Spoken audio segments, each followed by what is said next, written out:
Yeah. If someone.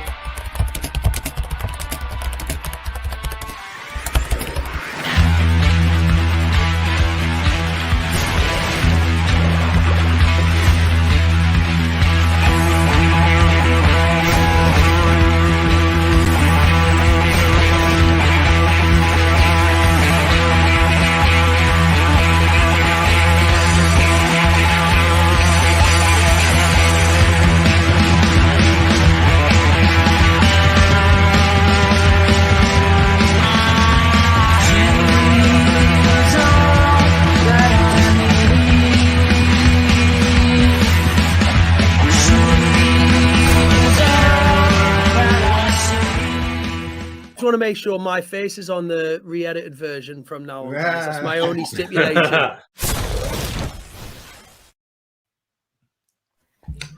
I still love that start. That's absolutely spot on. Evening, everyone. It is another fully loaded transfer show, episode 7.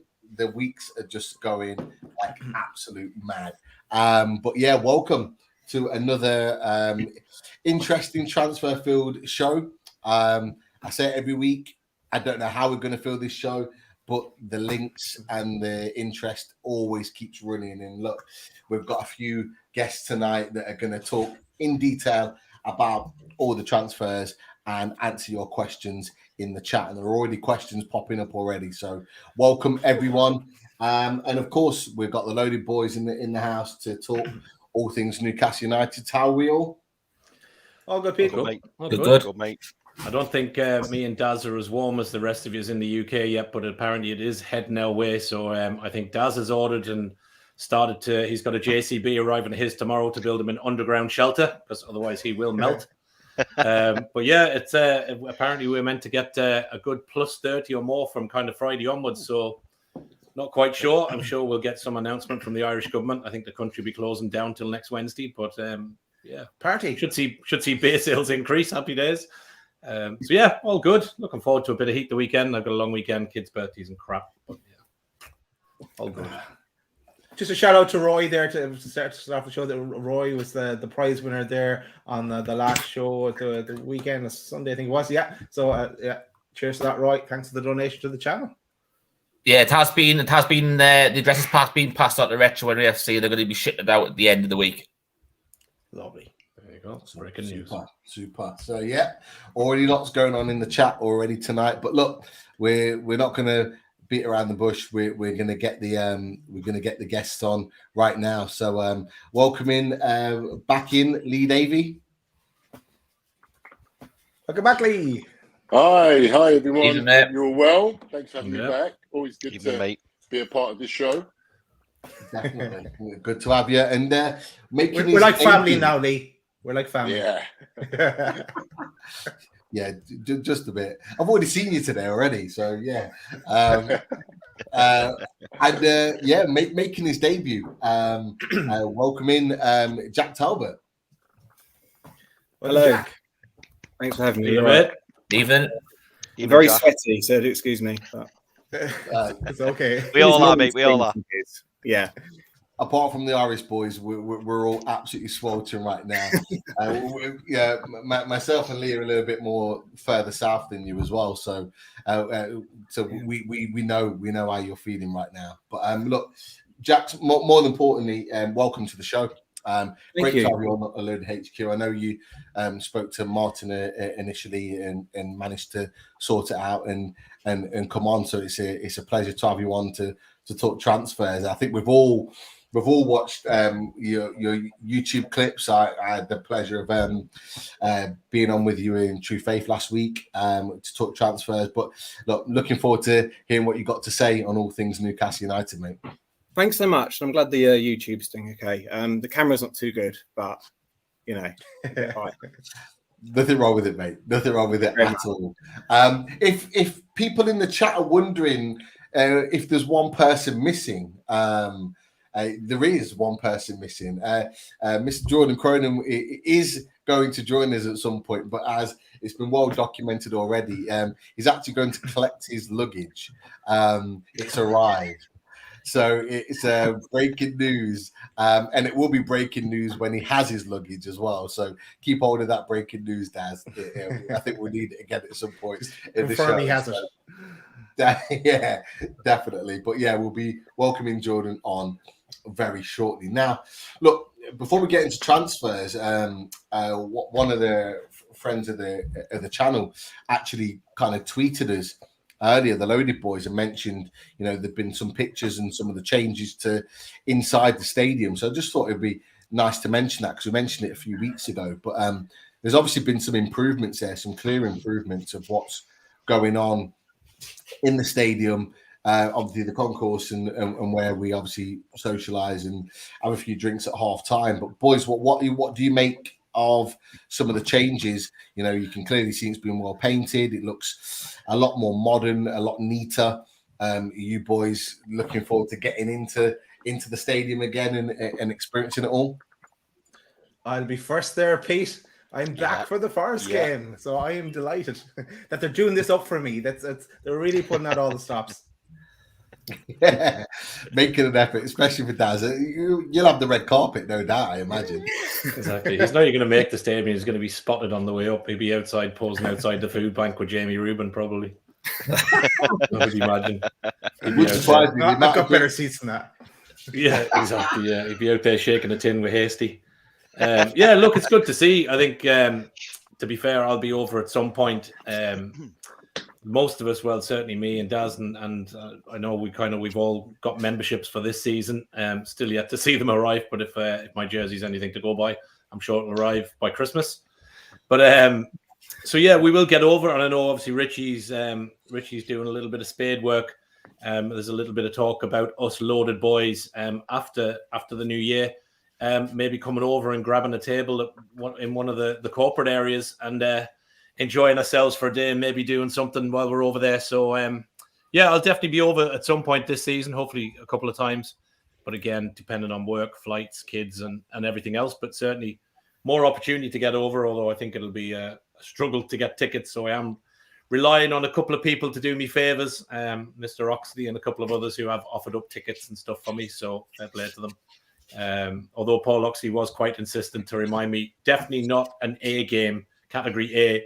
Don't even ask me. So, we're busy looking at games that I can get over for. But yeah, we'll be over. It's great to see it. Look, too many years of neglect, Pete. You know yourself. You guys have been there more regular than we have since reopening. So I think it was long overdue. And a good job. I was trying to dig out what the company's name was, but I was just going to give them a shout out. But I can't seem to probably. Have any pigeons gone by now? I think it has. It was confirmed. I think it was confirmed before the last game of the season. That's a bit of a shame, I suppose.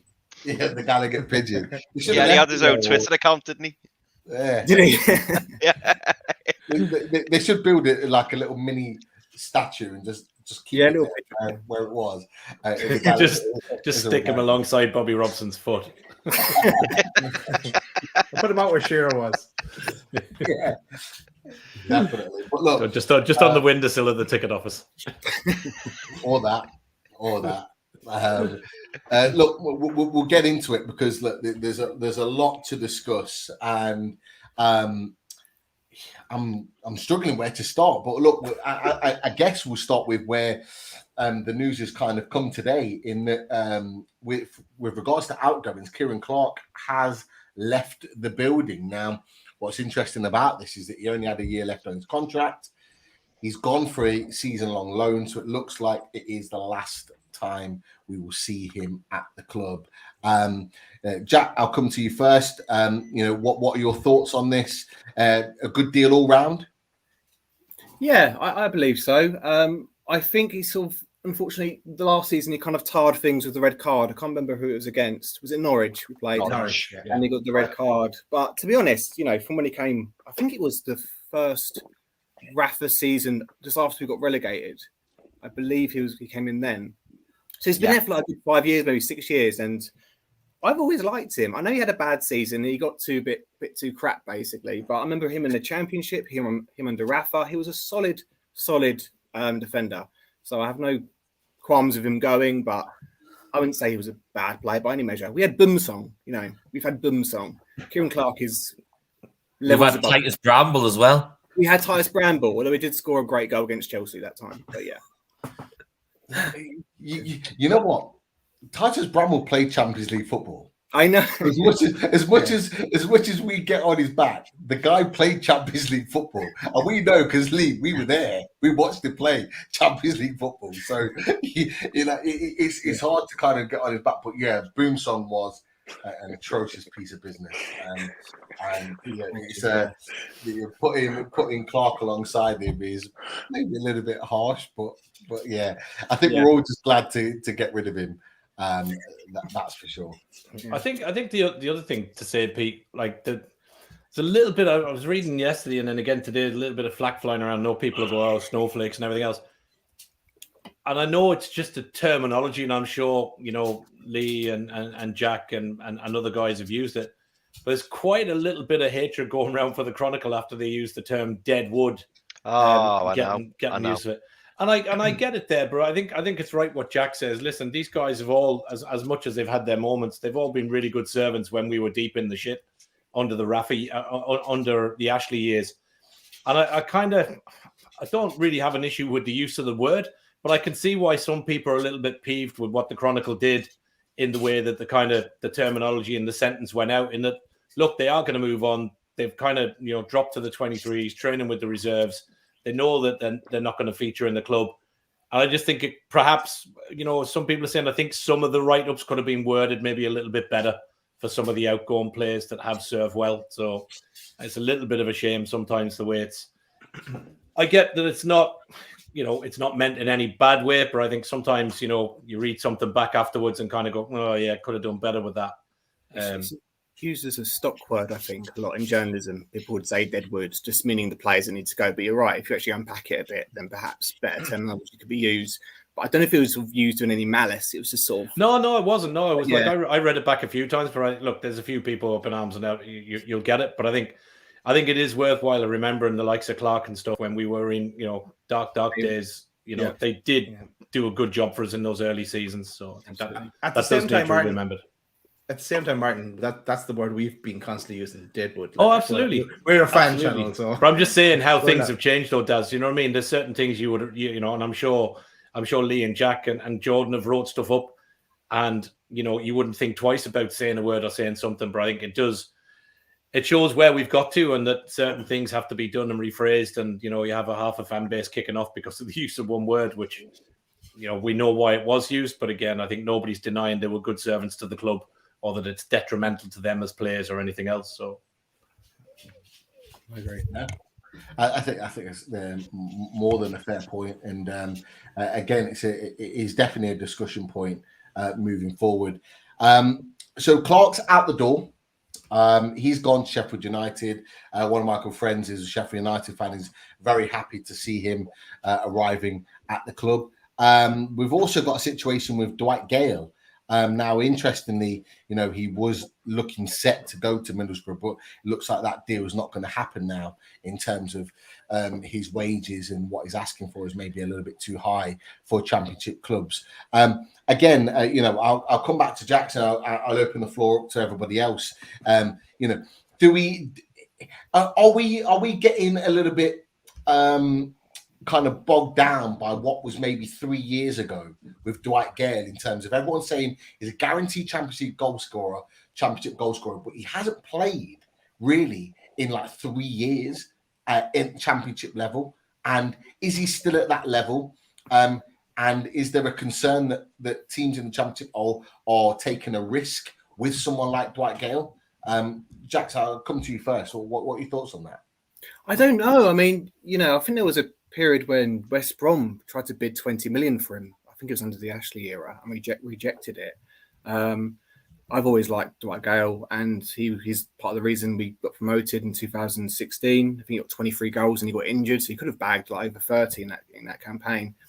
And he has been, even when Mitrovic was there, Mitrovic was selected over him, and I always thought Gayle should be playing. But I think even recently, or maybe it is actually like 4 years ago, but did he score like a cracking goal against Man United recently? And there was that one, can't remember who it was. Maybe it was against Liverpool where he scored quite a good goal.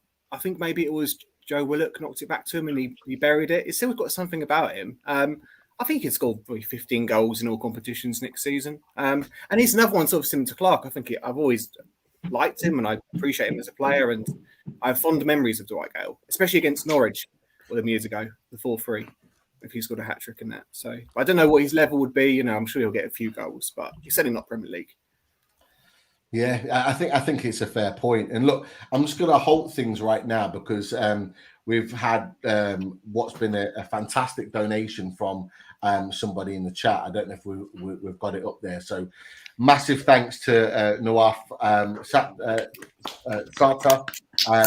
Thank you for your donation to the channel. Really, really appreciate that. And, it's a huge gesture for a channel that's really only been going just over a year. So, we really, really appreciate that. And we appreciate that you feel it necessary to donate something to us for providing you content with regards to Newcastle United. And we will continue to do so with donations like that for sure. And we're able to put that into the channel to ensure that more content, better content is put out over the weeks and months ahead. So massive thank you to you. I would say, please stay in touch with the channel. And contact us so we can say more of a formal thanks to you after the show. So massive thank you to you. Thank you very, very much. And everyone in the chat obviously knows and appreciates the type of donation that is. So it was important to kind of break that just to thank you with regard to that in itself. But going back to the point, Dwight Gayle. Look, loaded boys. Dwight Gayle, are we in the position now where his wages and the question mark of whether he can still do it at this level, is that the biggest reason why we can't get him out of the club? I think it's wages. It's plain and simple. That's I still think you'd be able to score a goal in the Championship. The goal scorer never really loses that touch. Yes, he might have probably lost a half yard of pace, but if you've got that striking instinct, you don't tend to lose it. I literally think it's down to his wages because he's on ridiculous wages, and obviously, we discussed this the other week. He hasn't been getting any bids for off Premier League clubs. There's some of them at the lower end of the table are struggling to get, haven't got the money for those sort of wages. So Championship clubs that aren't really going to be able to afford those wages either. So I think it's literally purely down to his salary each week, Pete. Fair point. Daz, I'll come to you. Dwight Gayle, is it as Richie said, wage related, or is it just a case that people don't believe he's at that level now? I'd say it's wage related because he does a good job in how's he doing that without moving his mouth? Oh, I'm frozen. I'm like, sorry, my connection's a bit playing up. It must be the heat here in Ireland as well. So you can hear me, but you can't see me. Yeah, it's a balmy 19 in Galway. Yeah, that's it. That doesn't go any higher. It's definitely due to his wages because he does a job in the Championship.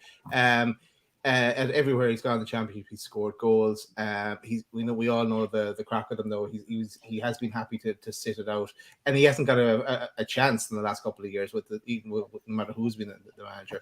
So, he'll go eventually, even if we have to pay, as I think it's Pete, as you put it in our chat, 70% of his wages. He'll go and he'll do a job for someone in that Championship. Well, let's hope that deal can be done because it's a player that we need out. That is for sure. In order to be able to strengthen in other areas, not that we need to get him out in order to get somebody in, but in terms of bodies, it was documented, a day or two ago that we had 29 players in our pre-season. Now, for us, that is too many. We can only register 25, so we need players off the books. And that's not even including the likes of Clark and Gayle who were here. They need to be gone in order to balance the books and also balance the squad in itself. But there's another player that I want to touch on really quickly. We're sick and tired of talking about him, but it's important that we have this conversation because there has been movement since certainly Lee's been on the show, and obviously Jack and yourself, you've reported on this. But Lee, I'll come to this first. Ekitike It's not happening to Newcastle United. It's not a deal that's going through. You mentioned this weeks ago. You mentioned that Ekitike seemed to be that everything was agreed, but he was waiting for another move. It looks like that moves to PSG. You know, although I know you follow PSG, that you're not quite happy with how this has gone down. What are your sort of thoughts about that? Yeah, evening, gents. Yeah, it leaves a bit of a bitter taste just in terms of the way this is all played out, really, for me. Newcastle United have been incredibly patient. This is going back to January, and probably, let's be honest, probably scouting beforehand. So this has been a really long-standing situation. Look, there's no doubt he's a really good talent, but it's looking likely now, as it stands, and things can change, of course. It's looking likely now that he's inching further closer towards Paris Saint-Germain than he is to Newcastle United. It doesn't sit well with me. I think Newcastle have been really messed around on this situation. They've offered him, a package in January to which he didn't feel ready. We get to the summer and we've got a situation here where, again, Newcastle put an offer back on the table, and what we're led to believe is that an offer was pretty much accepted, but in terms of whatever situation has happened with him, his representatives, they were seemingly holding out for something else or wanted to see what other options were available before they committed to anything else.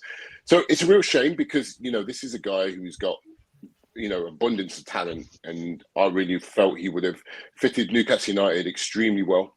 I thought it was a really good move for him and for the club. It would have been. But look, nothing's sorted yet. We're still all in the dark about it, and it's so easy to make assumptions on this situation. From what we read this week, he'd be interested in a move to PSG. He's a young 20-year-old Frenchman, so he is PSG is going to be of interest to him. But it's just an interesting one to see where this goes. I think it will get wrapped up sooner rather than later.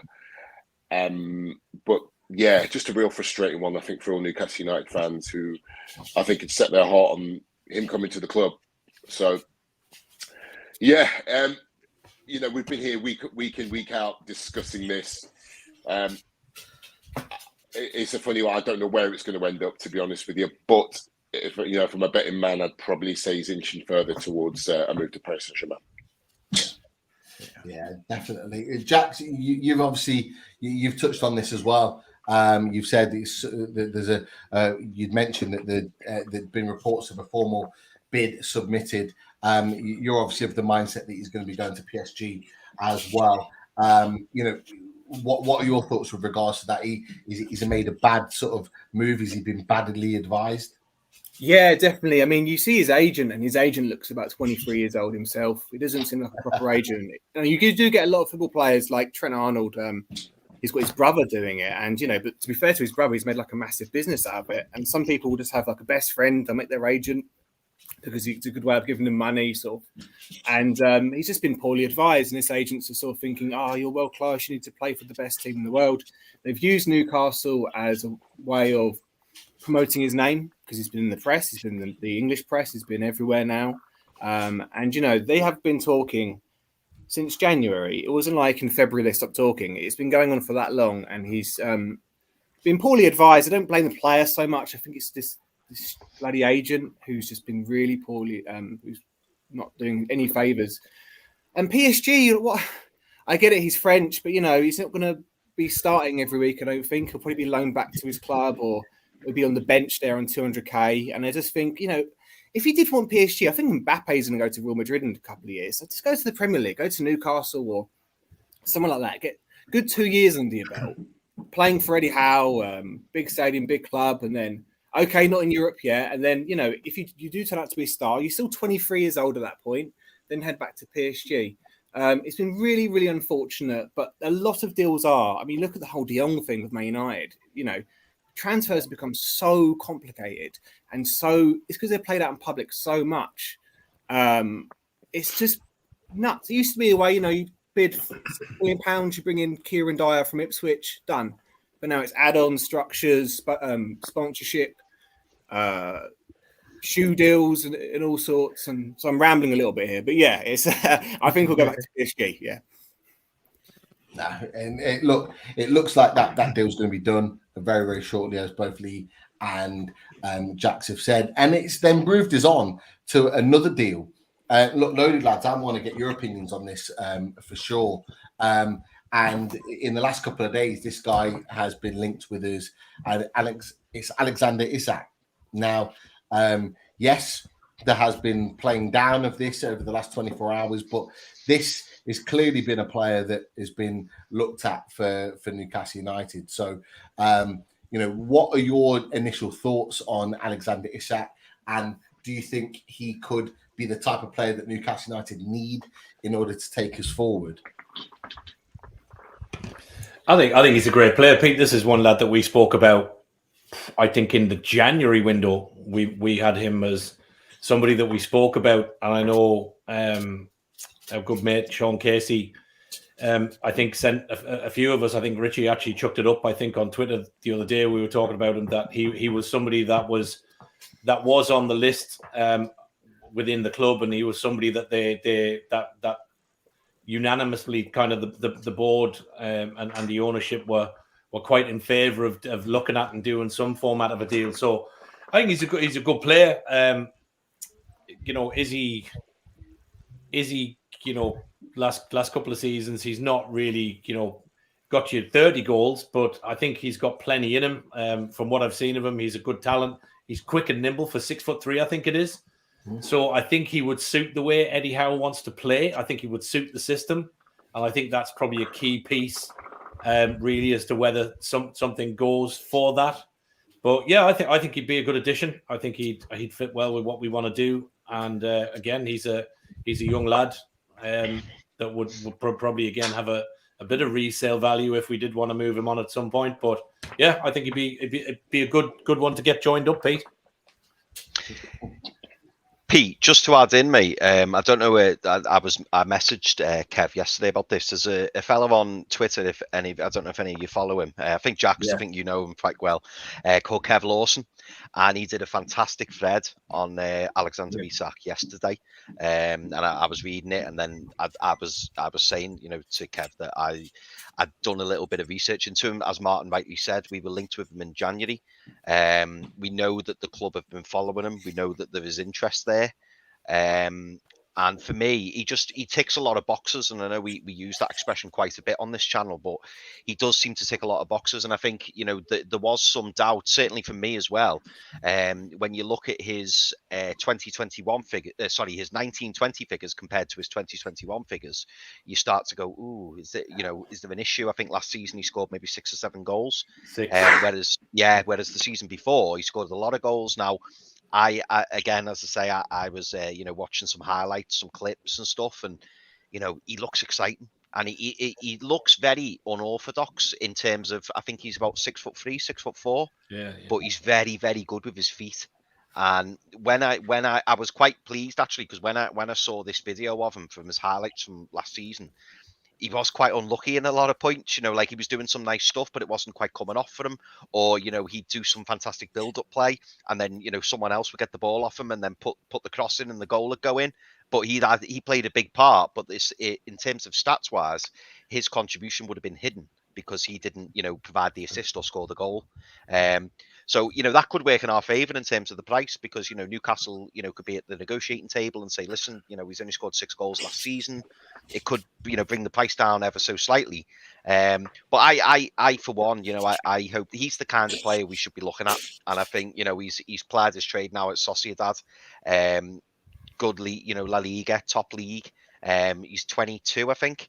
And he just looks a real prospect. So I hope we're in for him. And by the sounds of things, from what a lot of the journalists like Lee and Jacques are saying, it certainly sounds like he is someone who's on the radar. Definitely, Richie, Daz. Before we move to the, I think if you go back to the season during lockdown, obviously I think it was the 2021 season, he had an absolutely phenomenal season. And if you go back and look at him last year, he only got 6 goals last year. But if you actually go and actually watch his highlights, there's a lot of chances where he was either really unlucky or fantastic saves were made and stuff like that. So I think the one thing that intrigues me about Alexander Isak, and I think it was part of what Kev mentioned in his thread, was that he's a different sort of player to Callum Wilson. He likes to get the ball a little bit deeper and run to, and attack the box himself rather than, be more in the box sort of thing and play the ball out wide and get it put in. So I think the one thing for me, and since it seems to be what we've been told, is Eddie Howe, that's pushing more for Isak to be one of the main targets, and also the pit side of the console we're really pushing for it as well, is how they're going to play with him and incorporate that, or is it just basically to have an extra strength in the ball so they can play a different set, a different way if they want to, rather than have a complete transition to another way of playing? No, you're absolutely right. Sorry, go on. Yeah, no, I was just going to say, I just looking at a few clips on him today. Kind of seems to play anytime I see him in the clips. He's kind of more out left than in the center. He's 22. He's 23 in September. I think Eddie Howe could get something more out of him than what's been got today. I know people are concerned in the chat with his goal scoring record to date and the price that's been being mentioned. So if you can get a decent deal and then Eddie Howe work his magic, it'd be worth the punt for sure. I think it gives a bit of a clear way in terms of the type of play that Eddie Howe's looking for when you look at Ekitike and his build and the way he plays and how he can drift out wide and come in and kind of build and drop deep and be the last man, and he's very versatile. I think you've got the same in Isak as well. So it kind of shows you really what type of striker he's looking for. If for example, it looks as though, Ekitike was obviously the number one choice, but it looks like, you've got almost, I wouldn't say the word clone, but someone who's got some of the, some very similar traits in Isak. So I think it kind of gives a clue as to how, what type of player he's looking for, what type of build, what type of, qualities that specific type of player can bring to the squad. Yeah, definitely. I think it's a really, really good point in their build-up. But Jacques, I know you've got to leave us very shortly. But just your opinion on Alexander Isak. I know you've been watching that situation. I think someone put in the comments there, Alex was good in the Euros, Isak, and there was I don't think it was the Euros. I think it was before the Euros. There was so much about him and so much buzz around him and playing for Sweden and stuff. And I think he was heavily linked to Arsenal. Because I think he did a season where he scored 26 goals or in all competitions. But then the Euros came and I don't think he did too well. And then had one more season at Sociedad and he sort of dived. But I think, as you say, it's as well as, we've bought Dan Burn. If someone told me we'll be buying Dan Burn in December, I would be like, why? I think Eddie Howe is such a good coach that just that factor I'm just positive any young player coming in under his blueprint, I'm positive that he'd elevate them to something much better. I'd rather Diaby because it looks like we're going to spend money either on a striker, marquee striker, or a winger. I'd rather Diaby. But I trust in Howe's recruitment. I trust in the coaching because they haven't given us any reason to doubt him. I think we're the sixth best team under him in the Premier League and stuff. So in how we trust, as corny as that sounds, but yeah. Not corny at all for us. Yeah. But yeah, sorry I have to shoot off so early. It's been really, really good fun, and I hope to be on again soon if you'd have me. But yeah, apologies. Definitely, Jack. No, in the next few weeks, mate, we'll be in touch. No doubt. Yeah, we'll drop you a message, mate. Thank you so much, guys. Have a good one. Yeah, Talk soon. See you, mate. Great to have Jack on. Really, really good. Like I say, if you're not following on Twitter, make sure you do. He'll be on the show very soon in the next few weeks as well. Thank you, Shane. Massive donation from down under in Australia. Yep, really enjoying life in Austria. Have you been out to see the team yet, Shane? Have you seen Jordan? Yeah, have you seen Jordan? Yeah, living the life in Austria. Yeah, he's there. He's around there somewhere. He's definitely. I've taken so much flack on Twitter this last couple of days for keep putting that up. Somebody else. Where did that come from, bud? Did someone just put it up as like a? That was me and Daz started doing it when they were talking about it, and we put up "good day, mate," and then Daz put a load of emojis with kangaroos and fucking boomerangs. So we just kind of kept it going for a while. I think it was Sean Casey said something. Yeah, something happened ages ago, and then loads of people were saying, "Oh, they were talking about stuff in Australia, but like saying it was Austrian." People were going, "No, it's not Australia. It's Austria." Callum Wilson put a picture up of training and it just said, loving Austria," and I went, "G'day, mate," and I put up loads of kangaroos. You want to see the hate? Oh, it's brilliant. You've absolutely ruined my joke now, Martin. Thanks for that. Sorry, mate. I was going to do this. I didn't know. I look stupid if I didn't know it was that time of year to that have a joke, Daz. That's why. You still did it though, Daz. Yeah, exactly. Play along at all. The one thing I'll add with regards to Alexander Isak before we move on is that some of you have alluded to the fact of his goal scoring record. And you've alluded to the fact that obviously it hasn't been great as the previous two seasons. I think the previous two seasons were 17 and 16 in the league. Now, one of the things was, and one of the main things actually Kev talked about, and I'll go into a little bit more detail about that, is that they signed Alexander Soloff as well that same season on loan. And they brought him into the team. And what you found over the course of that season in Spain, for Real Sociedad, is that there were games that were registered that Isak was playing, but may have only played 15 minutes in that game because he was coming on as a sub, or he would only play 65 minutes and then be subbed off for Alexander Soloff. So he wasn't playing the same continuity as he was the previous two seasons. And almost there was a number of games where he was playing either on the right or the left-hand side of a front three, and he wasn't playing as the main striker. He was pulled away from the number 9 position. Exactly. And this is what these are the things that, obviously when these players get linked as fans, we don't necessarily see these things because we might not watch the player or we might not watch the setup. And that for me is crucial. It's crucial. You don't go and score 16 goals, 17 goals, and then 6 for no reason. There's a reason behind it. Everyone that played in the Euros had a drop-off. Why? Because they had hardly any break, and then all of a sudden they had a Euros, and then they're back into a Premier League season. That takes its toll on a player, whether you're young or old. On the back of that, if you're then bringing in another striker, and you're feeling like you have to play that striker, and you're playing them all over the place, that's going to cause some issues as well. The one thing I'll say is actually, he was still very creative, maybe not in terms of assists, but in terms of creating chances, playing off the left or right and creating chances for other people. So he was still effective. And I believe personally that he would really be well suited to the Premier League. Certainly the type of counter-attacking football that we play, I think he would really benefit from that. So that's just kind of my 2 pence on Alexander Isak on the back of that. Pete, I was just going to ask, just because I'm being naive, I'm assuming it is, but I just wanted to check. Is that Soloff, the fella who was at Palace a few years ago? Yeah. So they brought him in. I think they brought him in on loan, if I'm right in thinking. I could be wrong with that, but they brought him in, and obviously that was one of the big changes for Real Sociedad last season. And it affects players, young or old, and it's something we need to remember with regards to that. That is for sure. But again, another one to keep an eye on. It's not guaranteed, but it's something that we need to keep a close eye on from that perspective. But look, at this point now, I think there's a couple of questions in the chat. Daz, you might want to go to. Yeah. I'm just gonna probably pick up names really. And for Lee, people are asking about Lucas Paquetá and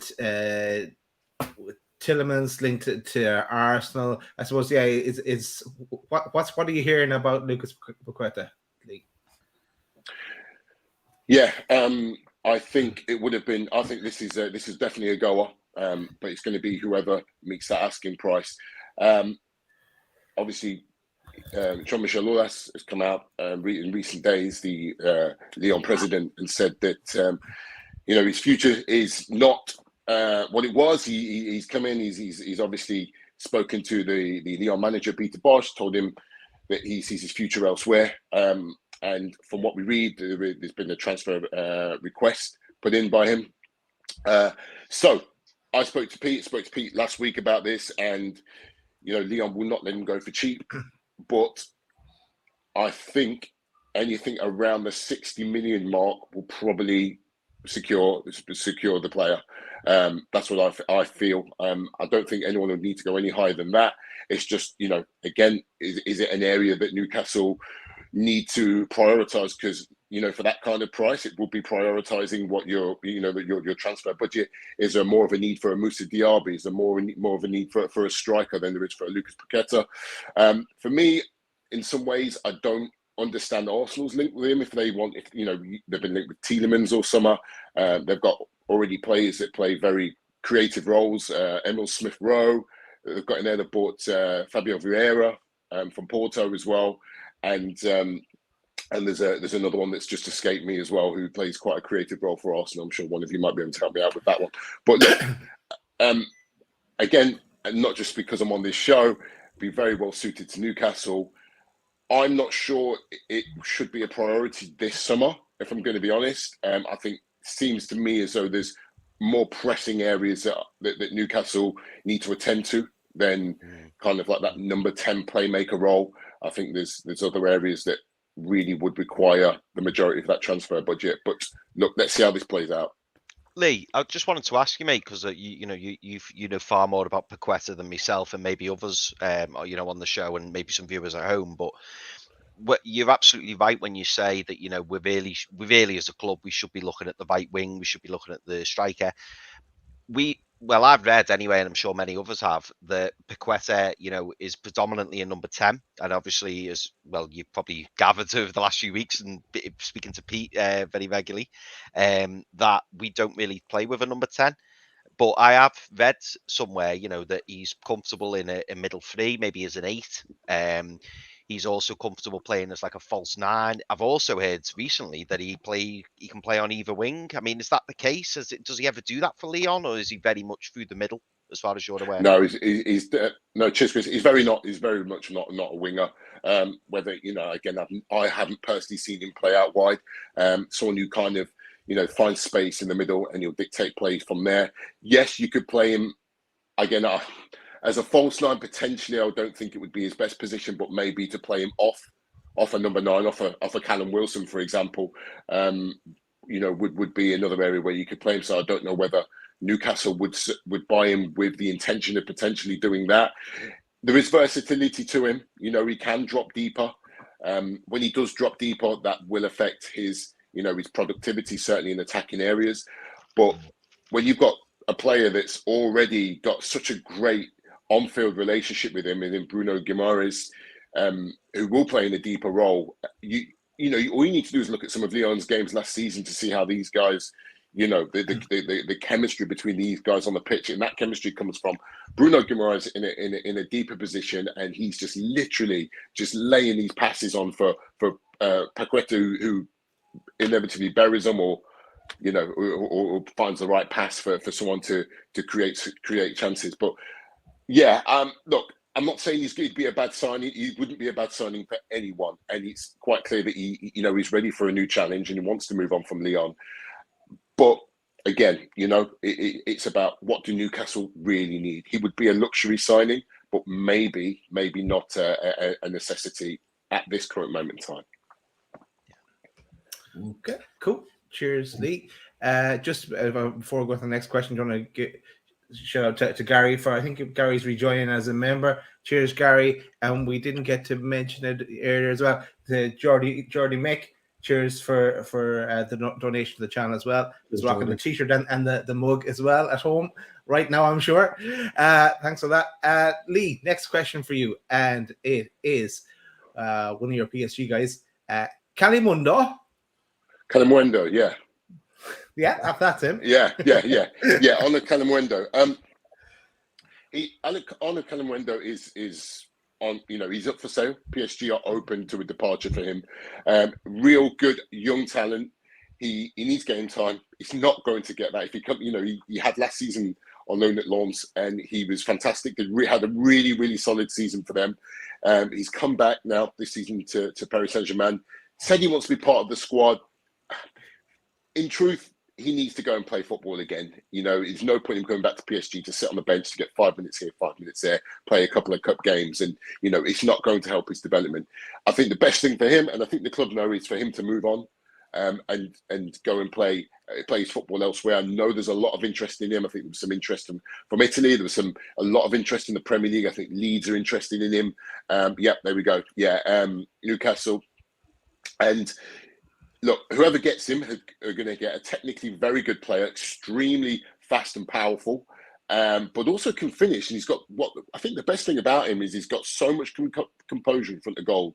Scores all sorts of different goals, and he's a real threat. He's a real threat. And if you're a defender, you know, he's got everything that you don't want to play against. He's powerful. He's got pace. He's got skill. He's tricky.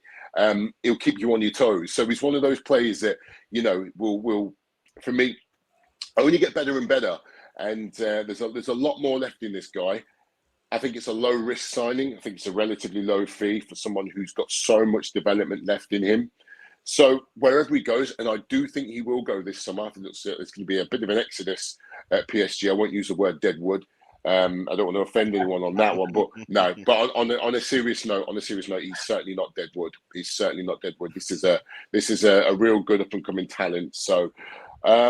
It looks like he'll go to whichever club, you know, meets PSG's asking price, and it wouldn't be a bad signing for any of those clubs that were mentioned in that tweet. Wouldn't it be ironic if we ended up getting Kalimuendo and then PSG got Ekitike? So like that would kind of help us. You know, they move one out and move one in, and you know we're involved in that sense. But it's funny, this link, Lee, because I mean, I've been saying on the channel for ages, and I know the lads have felt the same way. It very much feels like we're either going to get a top striker or a top winger. And when I say top, I mean, you know, like top of the budget, you know, like 40, 50, 60 million. And I think, you know, with the fact that nowadays, and we've spoke about it loads of times before, nowadays teams tend to play with just one striker and then your two wingers. And my worry was always that if we were to bring in, you know, like a top level striker, someone who would command to be in the starting 11 week in, week out, that's always a bit of a concern for me, because I think you've got Callum Wilson there who's, you know, done fantastically well when fit. And, you know, we've got Chris Woods available from the bench. Dwight Gale's going to be going out. So really, we just probably need one more striker if Gale goes out. And this is why this Brozier link was interesting to me, because I think it would be great to bring in a young striker who can, you know, ply his trade, get better, learn under Eddie Howe. And it feels like Kalimuendo falls under that bracket in the same way that Brozier does. In that he's a prospect, but he won't come in through the front door and go, I want to play week in, week out. It's someone who we can just gradually bring on. Whereas if we were to sign like an Isak, he's going to have to play week in, week out. And then obviously you then think about what to do with Wilson. Absolutely. I think it's a really, really good point. My thoughts are that I think I think Newcastle United I think there's more chance of them putting that money into a winger. And look, these links with Moussa Diaby are not going away. And I think that, you know, with it being a huge area that Newcastle want to strengthen or need to strengthen, it will make sense to put all of your eggs into the Moussa Diaby basket. You've got Callum Wilson, you've got Chris Wood. I know that, you know, he's not hit the ground running in terms of goals, but you know, he's a guy there that can still offer something to the squad. And if you bring in a young talent, and believe me, PSG fans won't want to see Kalimuendo leave. There's a massive affiliation to their youth. A lot of their youth plays, and those players that are born in the Paris suburbs, or come through the youth system. But listen, these guys are primed to play Premier League football. You know, and I think he would be a very low risk signing for Newcastle United, but one that could become very fruitful, and you know, in time, be a really good, really, really solid signing for the club. But yeah, I think Moussa Diaby for me seems as though that's the one. That's the one that I think a lot of the fans, and you know, seeing a lot of the reaction to your guys' Twitter posts, it seems as though this is the guy that a lot of the fans want, and that would rather kind of use a lot of the transfer budget remaining on. Look, he's a cracking player. I've seen a lot of him. He was at PSG himself, and I've seen a lot of him for PSG. You know, he's got abundance of talent. Pete knows that my thoughts on him in terms of I never understood why he ever left the club. I never understood why he was allowed to leave to go to Bayer Leverkusen. You always seen that he had something, even in his debut season. So that for me would be the real key signing for Newcastle. And then, if any money left over, if there was the opportunity to go and get Kalimuendo, then I think that would be some real good summer business. Cool. Definitely. Cheers, Lee. And, just to touch on Moussa Diaby while we're here, friend of the channel, Scott Wilson, put a little bit of an update today that Newcastle are looking to make that final push for Moussa Diaby with Bayer Leverkusen winger still their number one target.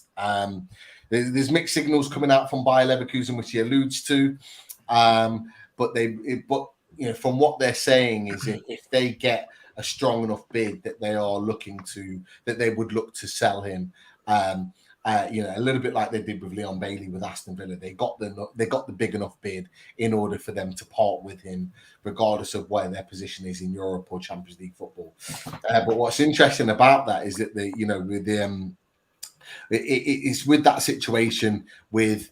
What do we do? Do we go for a striker? Do we go for a right winger?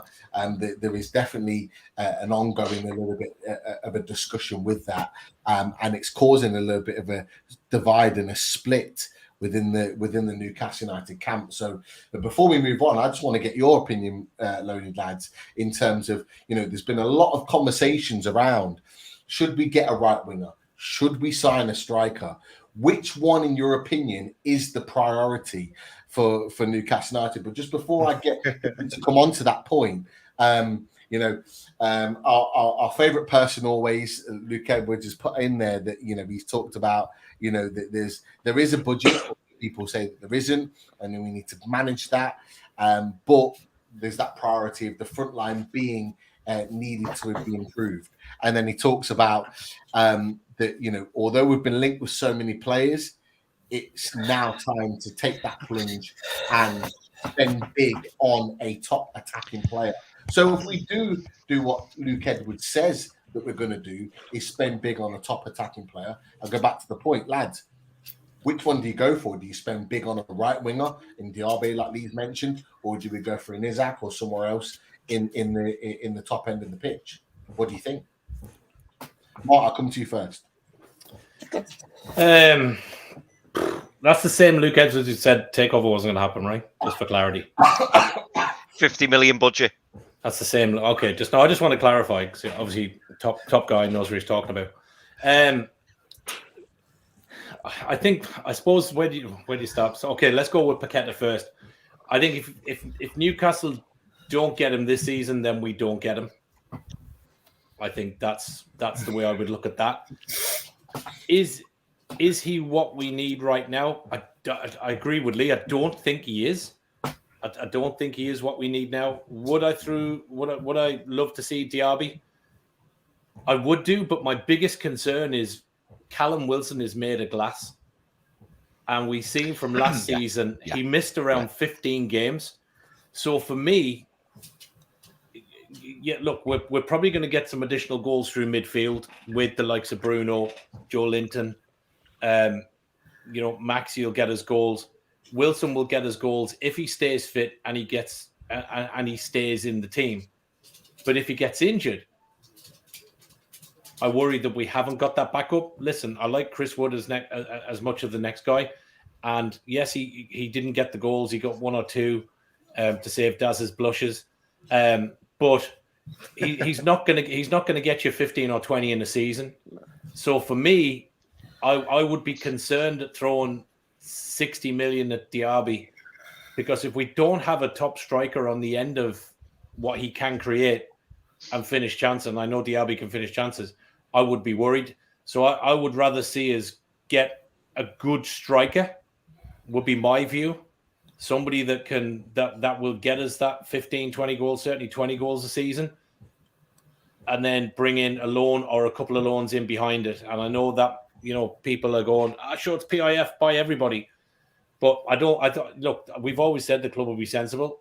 And, I think we have to trust in what they what they're thinking and what they do. I'm sure, look, if there's a price becomes right for Paquetá or does for Diaby, I mean, there's talk this evening that the money for Paquetá now is around about the 50 million mark. It's not 70 from Lyon anymore. So look, I think that, you know, and Lee said this, you know, we were talking about the French market, you know, it's been very, very quiet to begin with. So I think things will hot up. I wouldn't be surprised to see Newcastle do a decent deal towards the back end of the window.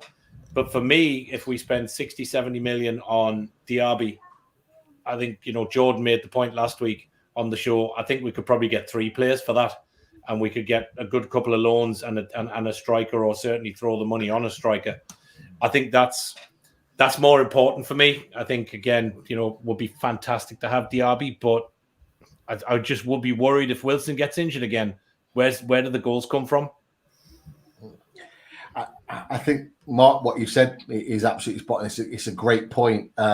Richie, I'll come to you.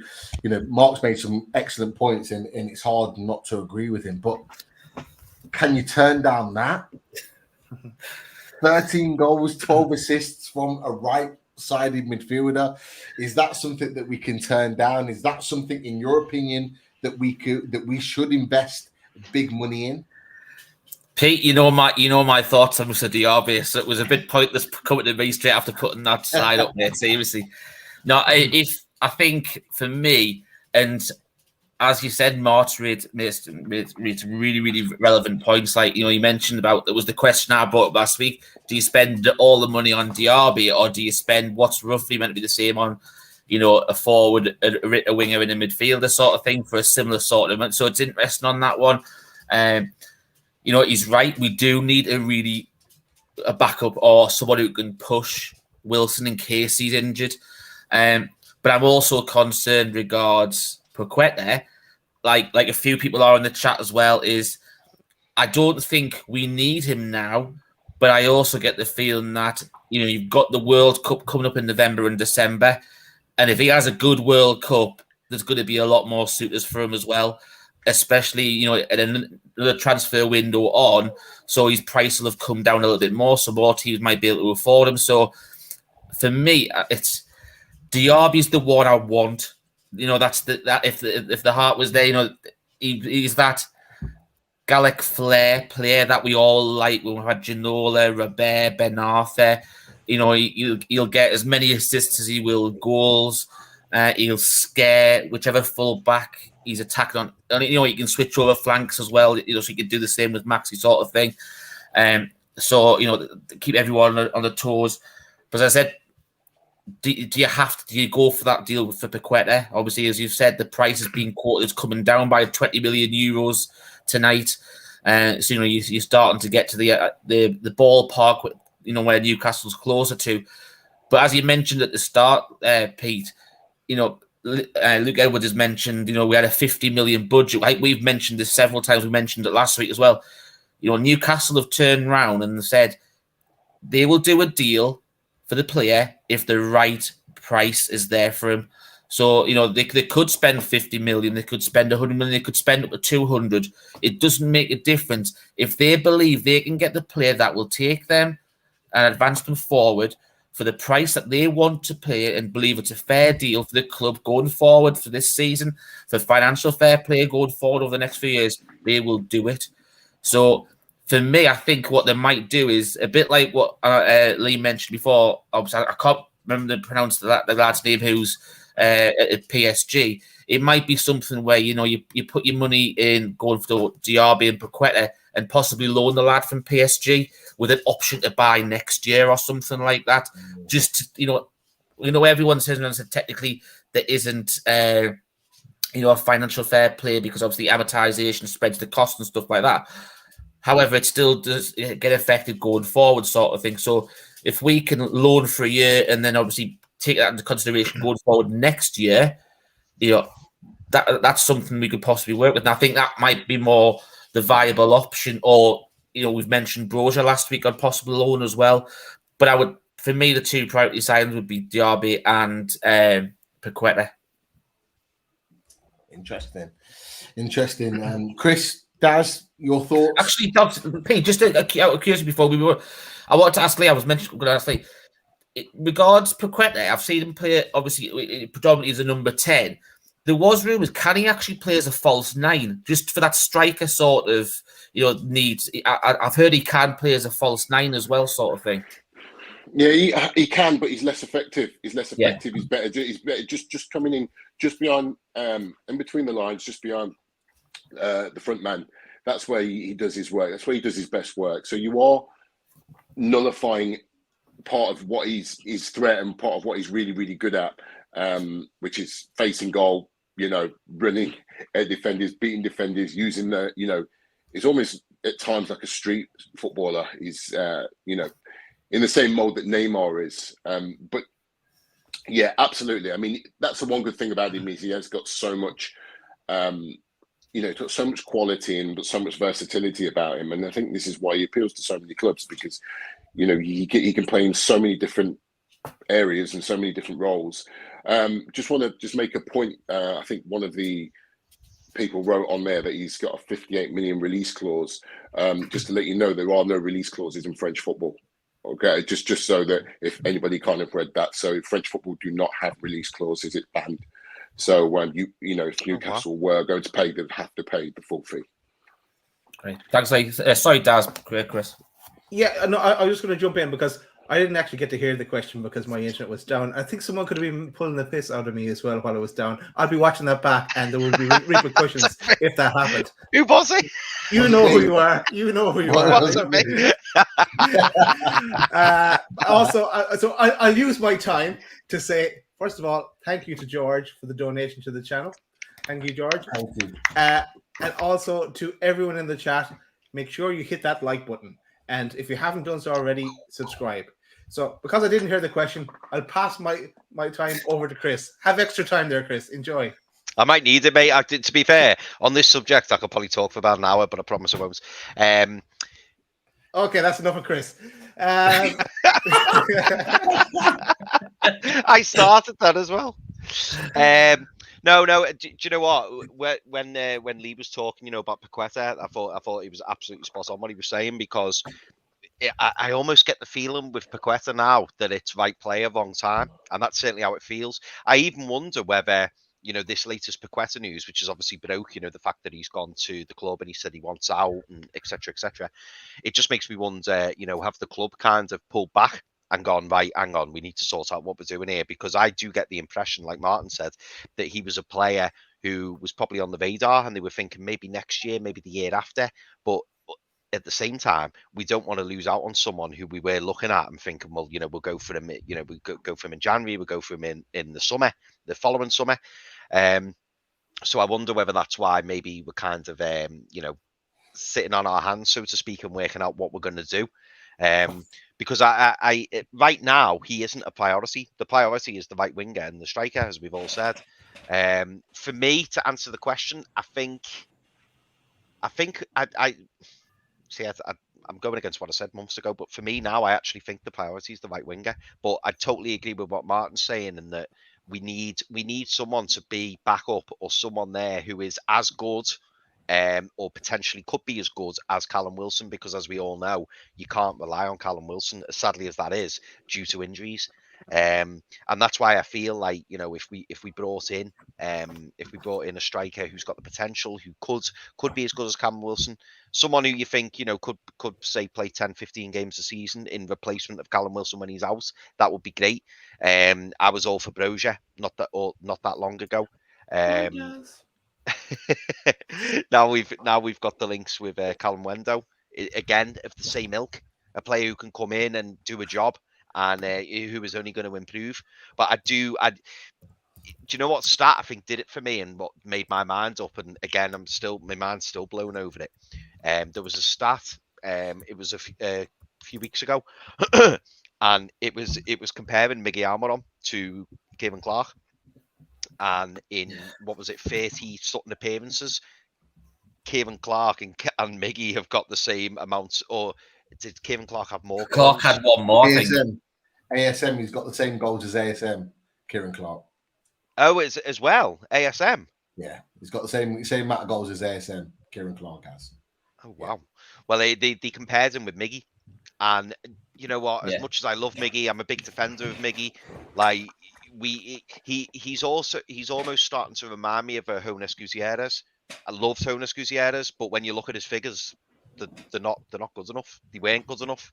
With your wingers, especially nowadays, you look at some of the top wingers. You know, you look at the likes of Salah, you look at the likes of Mane. You're seeing them, and the figures they're producing are outstanding. And some of the figures that our wingers produce are nowhere near it. And we need to improve that. If we want to climb up that league, we need to improve that. So I do want a striker in to back up Wilson, but I do think we need someone like Diaby. And now that we've kind of, the carrot's been dangled, he's the one I think we all really want, and I think he's the one that we should go for. But equally, we do need the striker. But I'd be quite happy with a lone striker or someone to just play as backup who is there, in the absence of Wilson. Sorry, can I just say say very quickly? I don't think it's beyond the realms of possibility that he'll stay at Lyon for another season. I think someone made the point earlier. It's a World Cup year, and it's a huge move for anyone who's on the cusp of a World Cup squad to move this summer and potentially do harm to their chances. I'm not saying that would happen. Of course, he's a talented player and probably will make the Brazil squad. But there's no reason why he wouldn't stay another year at Lyon. They're really strengthening their squad, bringing back some of their old boys, and they should have a much more solid season next season. Yes, they're not in Europe, but still, they're making moves this summer in the transfer market already. But if he stays, certainly wouldn't surprise me. And who's to say that for the kind of price that Lyon want for him, that next year that Newcastle wouldn't be able to get their man next year. But certainly, I'm not 100% sure if it's now or never. That's all I'm saying. I think he could sit there for another 6 months, Lee. To be fair, couldn't he? Yeah, and they could go back in January and go, listen, get through the World Cup, do your thing. We're not going to come in this window. But just what we did with Bruno. Yeah, exactly. Yeah, we're going to come back. I think Bruno's a massive attraction to him, and I think that's why I'm not overly worried about Paquetá, because I think we've seen him over. He's been at the back of Bruno's house in the Toon shirt.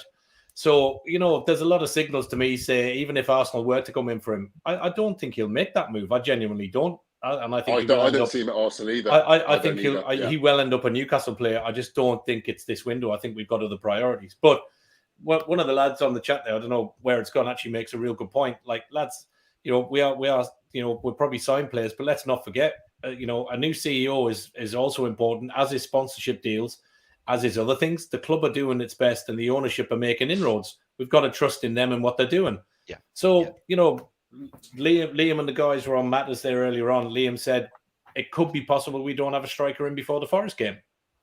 And maybe we'll go with what we've got. We get a winger and we run with the strikers we've got. If we do, we'll probably reinforce later in the season. If that's the case, that's the case. All we can do is back the 11 lads to put those shirts on.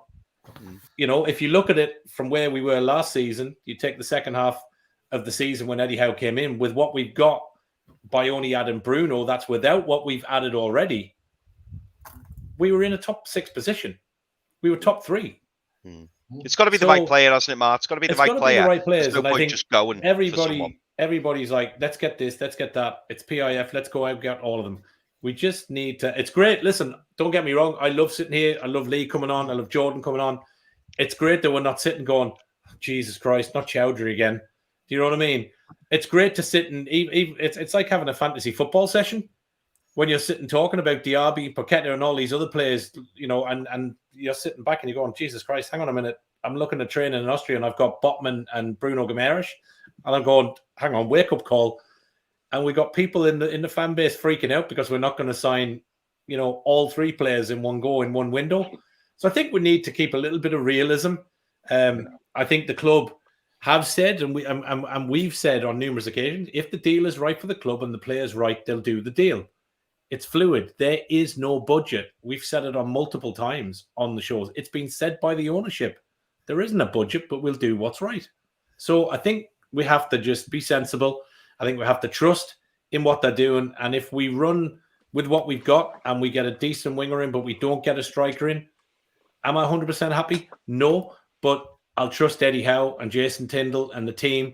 And, when I looked at some of the footage today from the lads doing the go-karting and some of the training today, do you know what? I tell you one thing, compared to this time last season, we've a much better squad and we're in a much better place. So, and we ain't going to give nobody a 14-game start. So, I think you made a really good point, mate. A few weeks back, you said I'm actually quite relaxed, and so am I. I'm not bothered. I think we'll get signings. I think there'll be a big signing in the window. If it's a striker, if it's a winger, I'm not really bothered. I'm just looking forward to the season bloody starting. Yeah. I'll be honest with you, Mark. I 100% agree with you, and I think you're absolutely right in everything that you've said. In that, first and foremost, I am relaxed. I love the fact that we come on here every Wednesday or every Thursday and we talk about these transfers that may or may not happen. It's fantasy stuff. Yeah, brilliant. I absolutely love it. You know why? Because regardless of even if we went into the season with the players we've got now, like you've just said, Mark, it is significantly better than what we had this time last year. We are in a position where we could fight top 10 with the squad that we had now. And you know what? I'd still back us to get it, even with the players that we've got right now. Absolutely. And you know what? You've added to that as well, Mark, is that Sven Botman, first choice, we've got him. Kieran Trippier, first choice, we got him. Bruno Guimaraes, first choice, we got him. And you know what? Moussa Diaby, first choice. I believe we'll get him. I really do. I believe we'll get him. You know, I think that's a deal that will be done. I've got to say, is he the priority? As I said before, for me, no. But I think it's a deal that the club want to do, and I think, you know, albeit there's little bits and pieces floating around, there's not that much from his side or from the club side. Yeah, you know, and that we had the stuff with Botman bouncing backwards and forwards, and we've a little bit with Diaby, but it's a little bit quieter, and that kind of makes me think that there's something going on in the background. But look, it fluttered because, Lee, we talked about it a few weeks ago when you were on the show. It was fluttered with the idea that you could potentially go back to PSG, but that's gone quiet. The only real link, and I can't remember who I was speaking to someone about this. The only real link that Moussa Diaby has had in the whole of this summer, apart from that little flutter with PSG, is us. We're the only ones at the table. And for me, that says to me that we are going for a player and he is our first choice. And we've already proven with this new ownership that when we want our first choice, we get them. It's as simple as that. Like, you know, that's the way it is. And that's the way I see it. And I just think, you know what? All the other links, Kalimuendo, you know, all the other links that we've talked about, even the Ekitike is great, talking about him, his potential. If it doesn't come to us, we've just named 3 or 4 other alternatives that we could get in. Lee's and yourselves have talked about Alexander Isak, who's a fantastic alternative that plays the same way as him. We've already got players in mind to come and replace these guys. So it is not the end of the world at all. I think the other thing, Pete, and I was actually thinking about this driving home from work today. October last year, the 5 of us, along with a load of other people, sat on the night of the takeover, drunk out of our heads, to be fair, and in some mess. Yeah, I know, it was just me. Pete was a little bit there. Pete was with me. But if you look to that, from that day to where we are now, it's on the rise. There will be no more bad windows. And I think sometimes we lose a little bit of perspective as to where we were to where we are. And I think sometimes it does no harm to have a little jolt to remind ourselves that night when that takeover went through from where we were to that specific day, on that afternoon when that takeover happened. Yeah. And now we're sitting talking about we better get Diaby this window and Paquetá, otherwise there's trouble. Yeah, sorry. It's crazy. I think it's a really good point. I think perspective's really important. And I think that word's going to be important over the next 5 or 6 years, because as Newcastle start to grow and push forward and challenge for honours and, you know, have regular European football, sometimes, you know, we lose sight of where we were. I mean, I've seen it at Paris Saint-Germain. You just look at the pitch and you've got, you know, stars that would, you know, you never ever thought would play there, playing in the French league for Paris Saint-Germain. Sometimes there's no appreciation for it. There's no it doesn't register. And there's some fans that we just kind of, you know, they'll turn their back or they'll whistle. You know, it's been quite documented. Certain players that have been booed and certain ways in which the club has been run is booed. Now, that won't be the case with Newcastle United, because Newcastle United's fan base is, generally a lot more passionate, a lot more understanding of the process than what is in Paris, which Paris is not really a traditional footballing city. So, I think perspective is really, really important here. And I think that I think that Newcastle are building in the right way. And again, from the outside looking in, everything at the moment is being built so sensibly so far. No silly marquee signings, just sensible signings. And I think that Newcastle are building really nicely. And I think it's going to be a really good watch over the next few years just to kind of see the evolution of all of this. So for Newcastle fans, everyone kind of watching, just, keep that perspective and enjoy the ride, because it's going to be a hell of a ride and it's going to be a lot of fun for everyone involved at the club. It really is. Definitely. Exactly.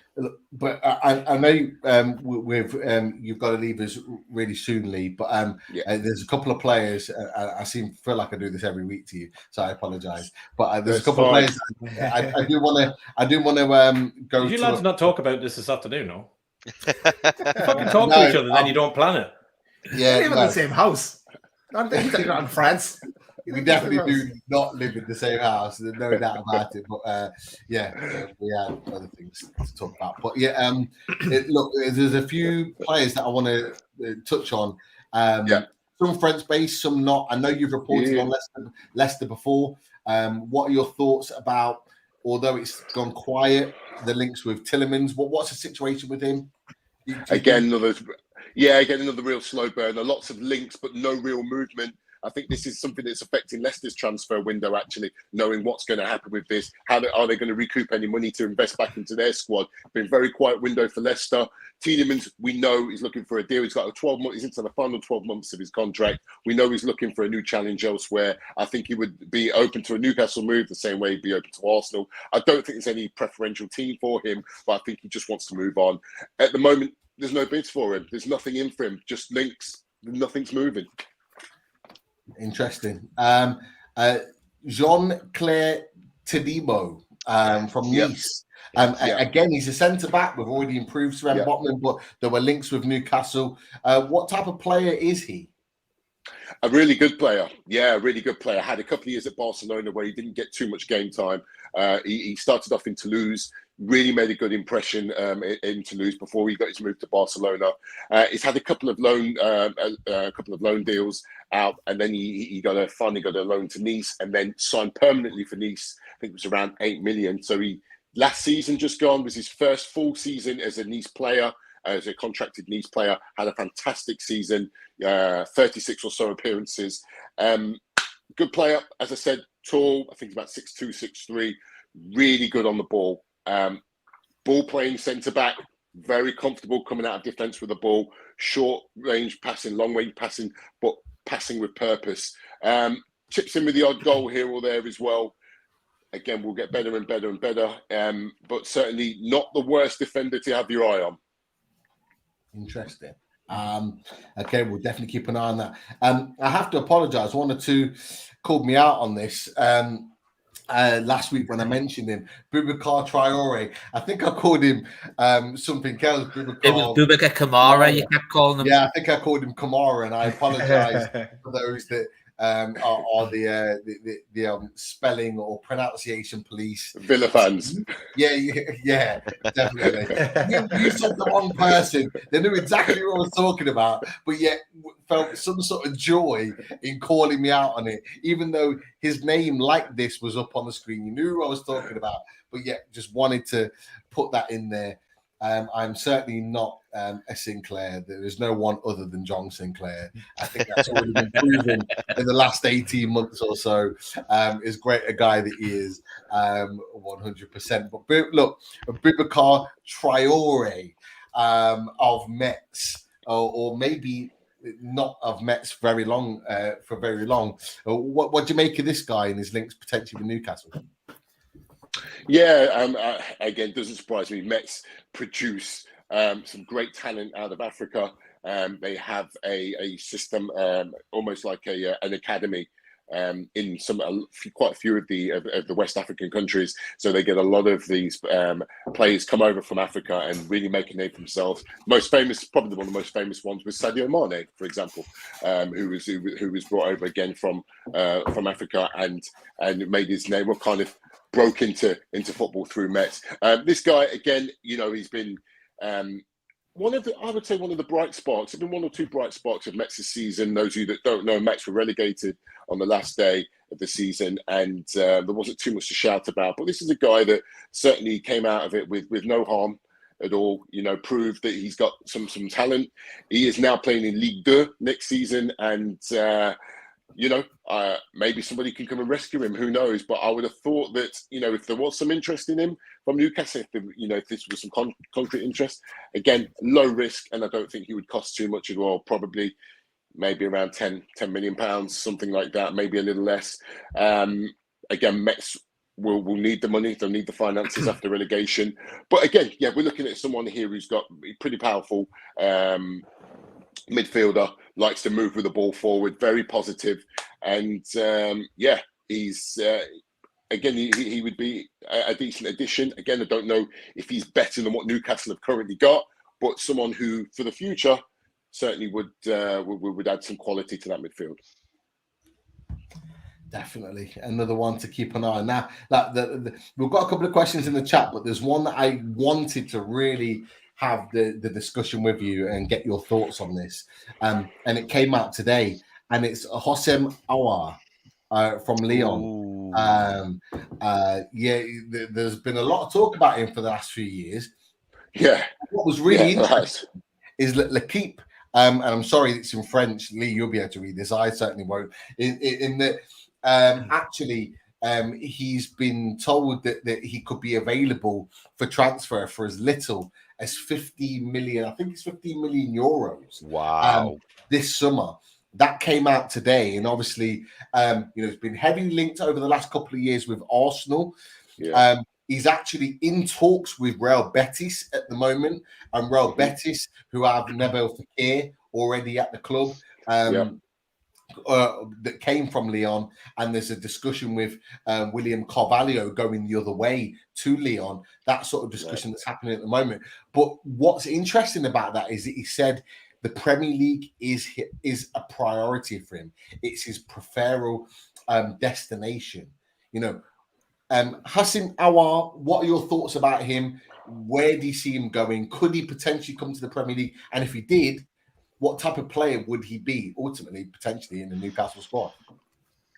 This is a guy who's got all the ability you'd want in a midfielder, but just doesn't display it enough. It's as simple as that. Now, look, Lyon have been through a difficult couple of seasons, as I've said already. They've really underperformed in the last couple of seasons. Probably some of that they haven't got their managerial choices correct, and there's issues off the pitch that have affected the club as a whole.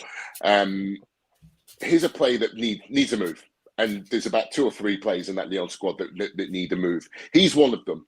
As you quite rightly said, Pete's been linked with Arsenal for the last God knows how many years, and I think there were links to 30, 40 million. Now, if it's true that Lyon were willing to be willing to accept, something in the region of 15 million, then I would say personally it'd be worth a punt. Great that Betis are in for him, but to be honest, I think he can play at a higher level than that. I still don't understand why Nabil Fekir is at Betis. For me, I think he had a move to Liverpool that broke down. If one of you might, I think if I'm right, it was really close. It was really close to a move and it broke down. Yes, that's correct, Chris. So again, I don't understand why he's there. He's an absolute world beater in playing for Betis. He should and could be playing at a higher level. This is another guy who I'd probably say that again, yes, probably should be aiming higher than Betis. Premier League wants to go there naturally. It would completely and utterly suit him.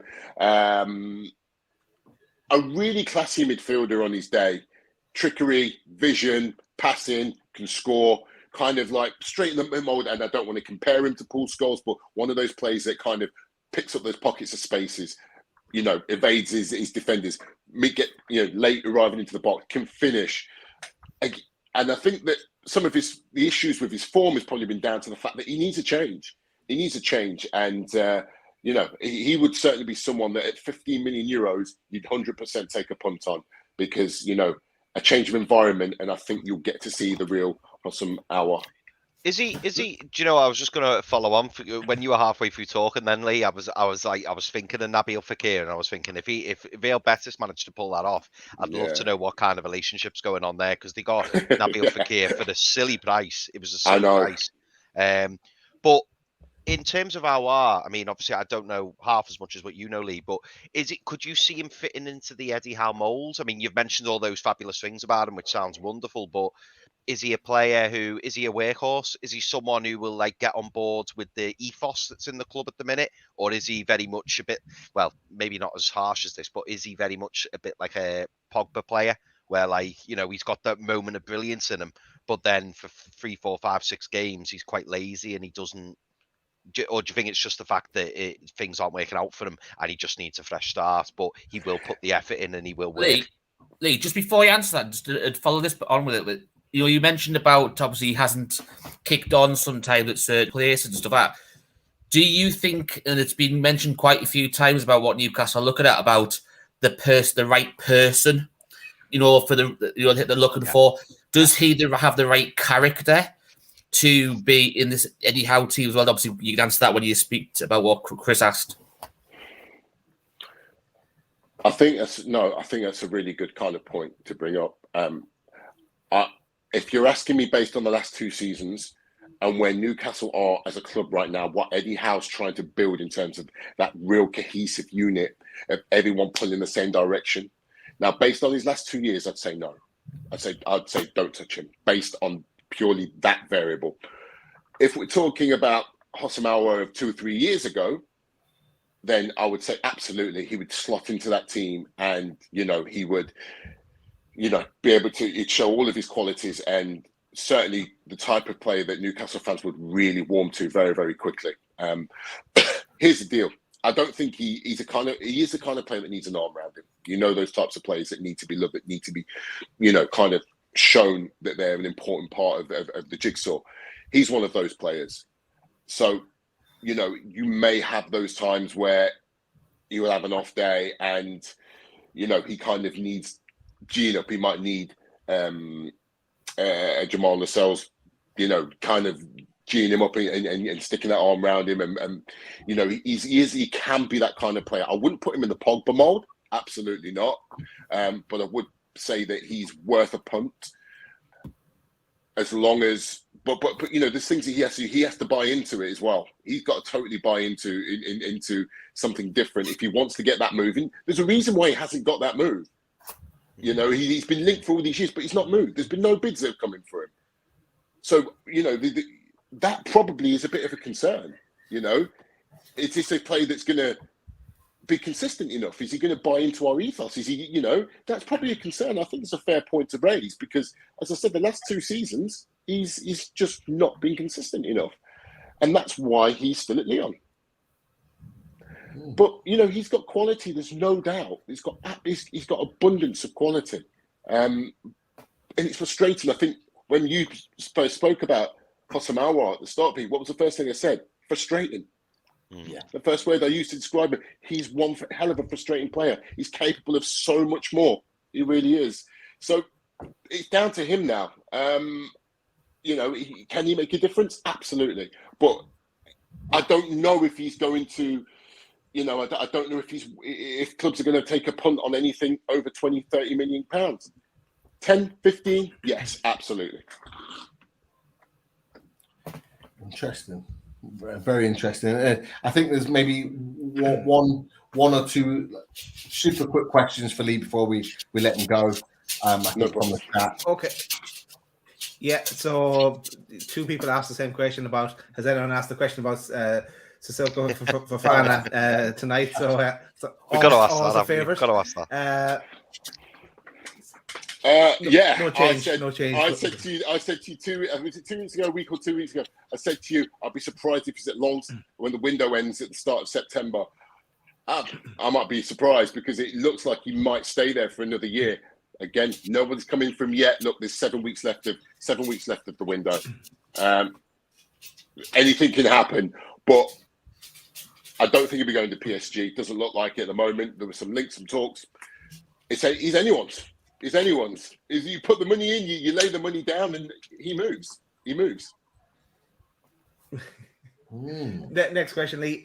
Gory. Probably pronounced his name wrong, but any word on him? Nothing new on Guiri. Again, new manager in Lucien Favre at Nice, so I think he'll just kind of certainly be looking at who he wants in his squad. He'll be taking a close look at Guiri. Would love to see him move. Pete, you guys, again, you know my feelings on him, thoughts and feelings. I think he's a wonderful talent, and I spoke about the French market being quiet. Unless anyone really comes in with a meaningful bid, we won't really know if it's if a move is on the table or not. But certainly, there's nobody in at Nice now that we talked about Jean-Claire Todibo earlier. There's nobody that's untransferable. So we'll see what happens with that one. But certainly a target for sure. I can't believe that Seko Fofana will stay at Lens for another season. From what we saw last season from him, and what he could bring to any team, not just Newcastle, but I wish it was Newcastle, but any team, that would be just a crazy situation that he stays at Lens. He said he's happy to stay there as well. For another year, and he's 20. I think he's 26, nearly 27. Yeah, and it's like you're not 21, mate. I don't know. It'd be a shame if he went through his career and it was kind of he looked through his list of clubs and it was all a bit underwhelming for him because he's capable of so much more. So we'll see what happens. But certainly, any team that puts a bid on the table, I think in excess of 30 million gets the man. Yeah, definitely. Last one before the rest of the questions we can probably handle, Pete. We'll give Lee an early night. Definitely, Lee. Pleasure as always. Thank you for joining us. No problem. It's always a pleasure. I'm sure there'll be lots more to talk about in the next week or two. Always plenty to talk about with Newcastle United. Always. Definitely. Thank you for joining us. You take care. We'll speak to you soon. Cheers, guys. Have a great night. Care, Thank you. Cheers, Lee. Have a good night, mate. Cheers, Lee. Take it easy, pal. Bye-bye. I always feel bad because I always keep him on longer than anticipated. Yeah, I was saying, because obviously he's been away and he's obviously not seen his family because he's been working all day. Obviously reporting and doing his journalism stuff and all the rest of it. I bumped into him, saw him briefly today for other reasons, but he's just an hour and a half. Yeah, come on, it's an hour and a half, and I'm like shit. But to be fair. The one thing Lee always says is that he loves chatting with us. He loves the vibe that we have at Loaded Mag NUFC. He loves the conversation that we have, really informative, the questions that we ask about certain players that he can then join into. And that is why the likes of Lee, the likes of Jordan, although he's gone missing tonight, but I'll update on that in a second. And the likes of, Jacque Talbot, who loved what he did for half an hour tonight. We've had others. We've got others to come that have come on for a show and really enjoyed what we do. And I just think it's important to recognise that. Daz, you made a good point as well. We've only got 100 or so thumbs up for the show tonight.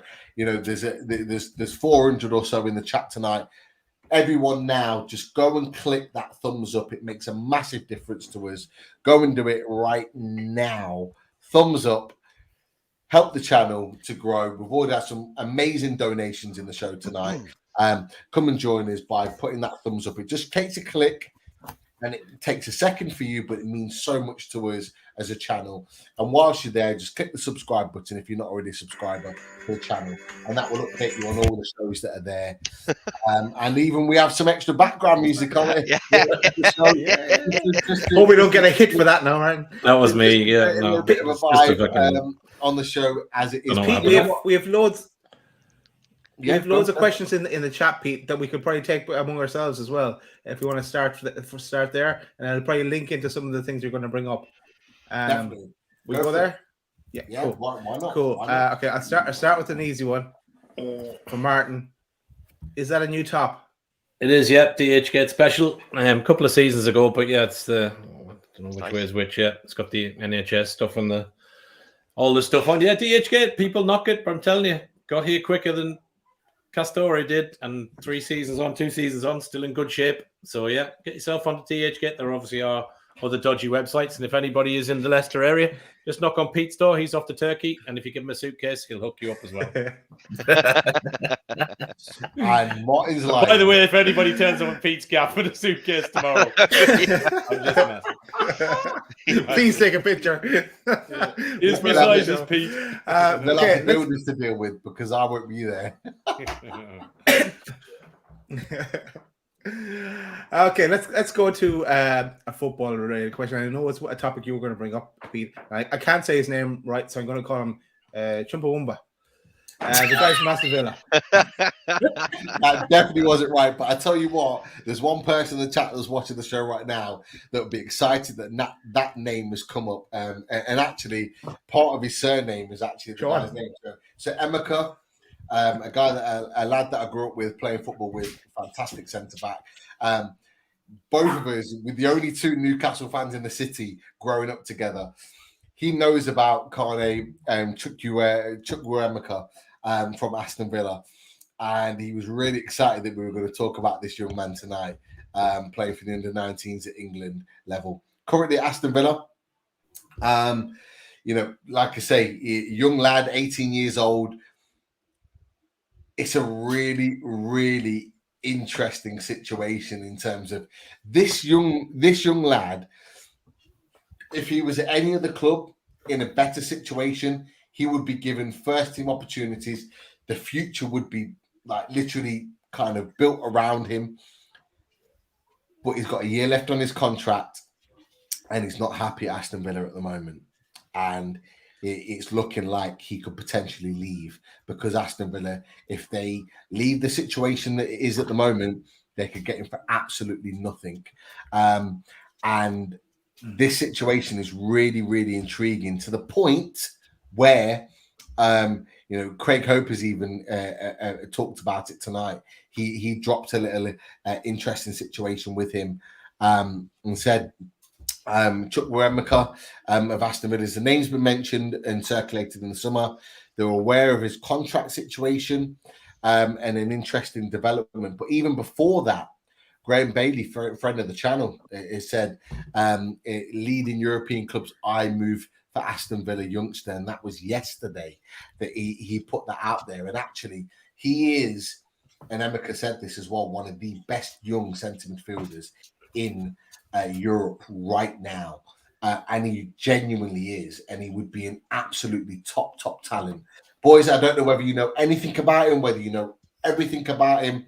I don't know what your thoughts are about this, but I'm genuinely excited about this potential deal if we could get it over the line before the season starts. I know a little bit about because it's Villa. Sorry, Rich. Not right. I was going to say, I just know a little bit about him. I know he did a decent job at the under-19 Euros. Obviously, helped England to win the Euros at under-19 level. So he's obviously got good potential. It's just whether, obviously, you see Newcastle as the project to develop with. That's what we can hope, basically. Yeah, Chris, what are your thoughts? Yeah, I mean, to be honest, mate, I don't know all that much about him. Obviously, I've heard of him. Like you rightly say, a lot of people speak about him, and over the past couple of years, people have been getting excited about him. As Rich said, he's doing well for the development England teams. But for me, I'd just love to get him just because I can just imagine the fume. Villa don't like us as it is, and then if we just come in and take their biggest prospect, probably arguably one of the biggest prospects in the country, if we just swooped in and got him. That'd be some deal. And again, it goes back to what we were saying before, improving the underbelly and not necessarily needing to go out and sign these, top midfielders when we can just, we're happy with our starting 11 midfield, but perhaps we can just upgrade in terms of what's, below that. So, like if we had a bench with players like Sean Longstaff, Joe Willock, I can't even pronounce his name. I want to say Chumbawamba now because I've seen what Lee Chukwuemeka. Yeah, Chukwuemeka. Who started? Yeah, it would be fantastic. So yeah, I mean, I'm all for it, and I hope that the rumours are true and that we are in for him, because by the sounds of it, it won't just be us. There'll be a lot of people. Chumbawamba, there you go. Yeah, I've just started, and Paul Oxley's just mentioned in the chat. He's put, I can't believe. Sorry, Daz. I think I've disrupted you there slightly, but he's put, can't believe Stevie G isn't getting him tied down. It's not even about Stevie G right now. Yeah. He can't literally tie him down to a deal. Now, he played a number of games last season and was given a number of opportunities, but he wants to be considered a big part of the future. He wants to be considered part of the fabric. Sorry? Oh, sorry. Sorry, the elders were saying you'd just been a pain. I forgot to put the mute on. Sorry. It doesn't matter. But what I was going to say is that from Chukwuemeka's point of view, is that he wants to know that he's got an absolute chance in the future to be a top player. And I just think that he's looking at his options right now. And if Newcastle have got the money to get that deal done right now, and it might be 10, 15, 20 million. I think at 18 years old, he's got a massive future. He could be a top talent. So really, really intrigued to see how this one unfolds. That is for sure. That is not the right picture. But yeah, as well as that, there's a couple of others out there as well. One that we've not talked about very often. I've not brought him on the transfer show, although he's been linked. And I want to get your thoughts on this. Jack Harrison. Yeah. Jack Harrison's been linked a little bit with Newcastle United, quite a bit, like in fact, in the last couple of weeks. And there's been another link again. Akram Connell has said that Eddie Howe wants to move for Jack Harrison as a backup to Anis Maximin. Do you think that's a viable deal? Do you think that'd be a good option for Newcastle to sign? What are your thoughts, boys? Not a priority. I think we've got you've got to look. We've got Ryan Fraser who can play on both flanks. I think he's a fantastic backup on both flanks. I just think there's other areas that we need as a priority. And Leeds, I know that they've sold Rafinha, they've sold Calvin Phillips. So the only way they're going to sell him realistically is if it's a huge offer, because they don't need to sell because they've got that extra money off those two players. And to be fair, Harrison was one of their better players, so he's probably not going to want to let another one go. So for me, not a priority. Yeah. Like you, Rich, I think. I mean, it's a priority position, but I mean, I don't think you can talk about it in the same breath as the players we've been linked with, like Diaby. I think he would. Is he improvement on Murphy and Richie and maybe Almiron? Yeah, you could say, yeah, he probably is. But I think, like you've rightly said, we've seen and we saw parts of it last season that Fraser is predominantly better on the left. So if Fraser is the backup to say Maximin, then I would see Miggy as the backup to the new right winger that we bring in. And I would be happy going into the season with Maxi, Fraser, Miggy, and a new right winger. Now, do I think that Jack Harrison is that much of an upgrade on Miggy or Fraser? I'm not so sure. I wouldn't. Don't get me wrong. If we signed him tomorrow, I'd get behind him, and he showed real promise last season for Leeds. But just to add into what Richie's just said, then I think it would be suicide if Leeds sold him, because to lose Phillips, Rafinha, and Harrison, who were really their three main players last season, they've obviously resigned themselves to relegation. I know they've signed. I don't know if you lads know much about him, Sinistera, who is from PSV, if I'm right in saying. Good player, yeah. So they brought in Tyler Adams as well to replace Calvin Phillips from Leipzig. The American. Yeah, that's right. Yeah. So it's a bit of a risk, but who knows? It could pay off. But yeah, I mean, if we signed Harrison, I'm not opposed to signing Harrison, but I think we should look elsewhere personally. That's for me, Harrison. For me, no, I don't really want him.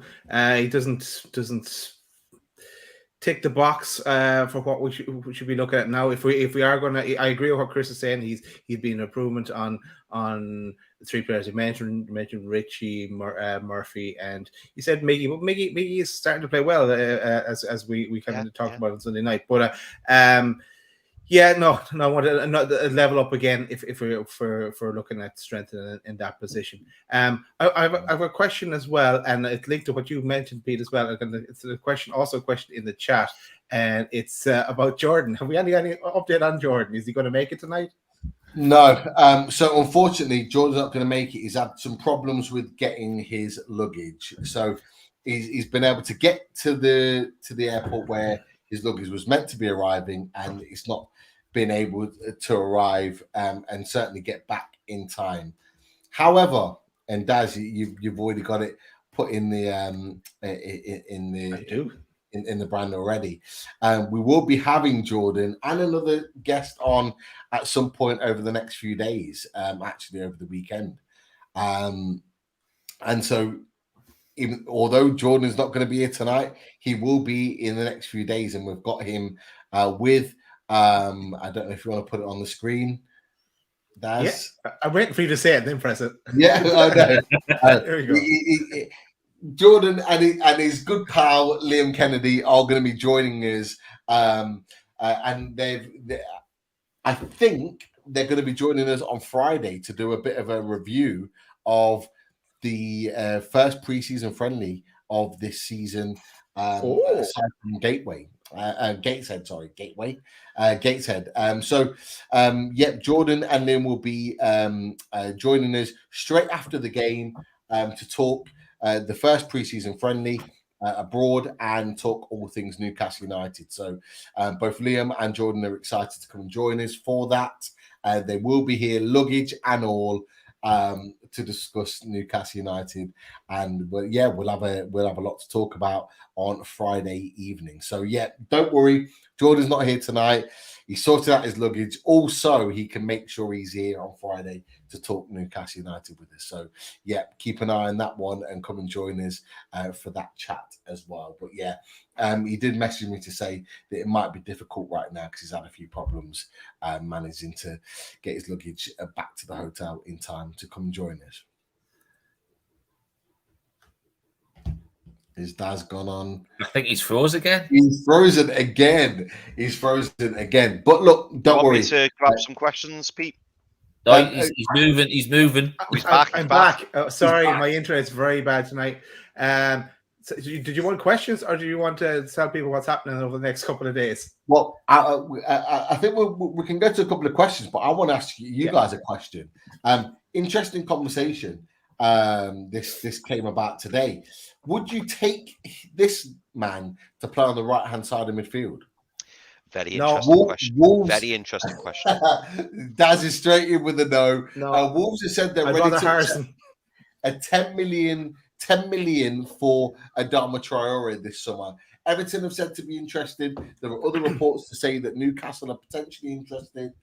I don't know whether that's the case, but I wanted to get your thoughts. Just a quick yes or no around the table. Daz is a no. Richie? We can't have two potential ASMs on the pitch at the same time. So no for me. Okay. Chris? This is a hard one, isn't it? Because,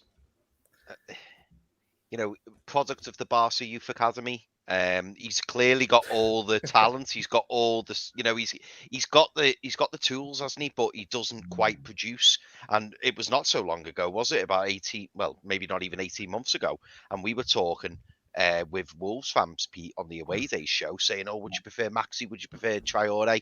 I mean, I think that question's kind of, I think that question's an obvious one now, what the answer is. But I think for 10 million.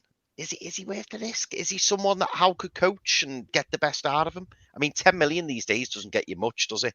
I And I just like the idea of him being all oiled up and, like, you know, scared in the opposition because he's so someone rapid. Someone to sell his Avon products to. You noticed that? I should have said that. There we Should I? go. Should have said that. I'm going to clip that bit, Chris.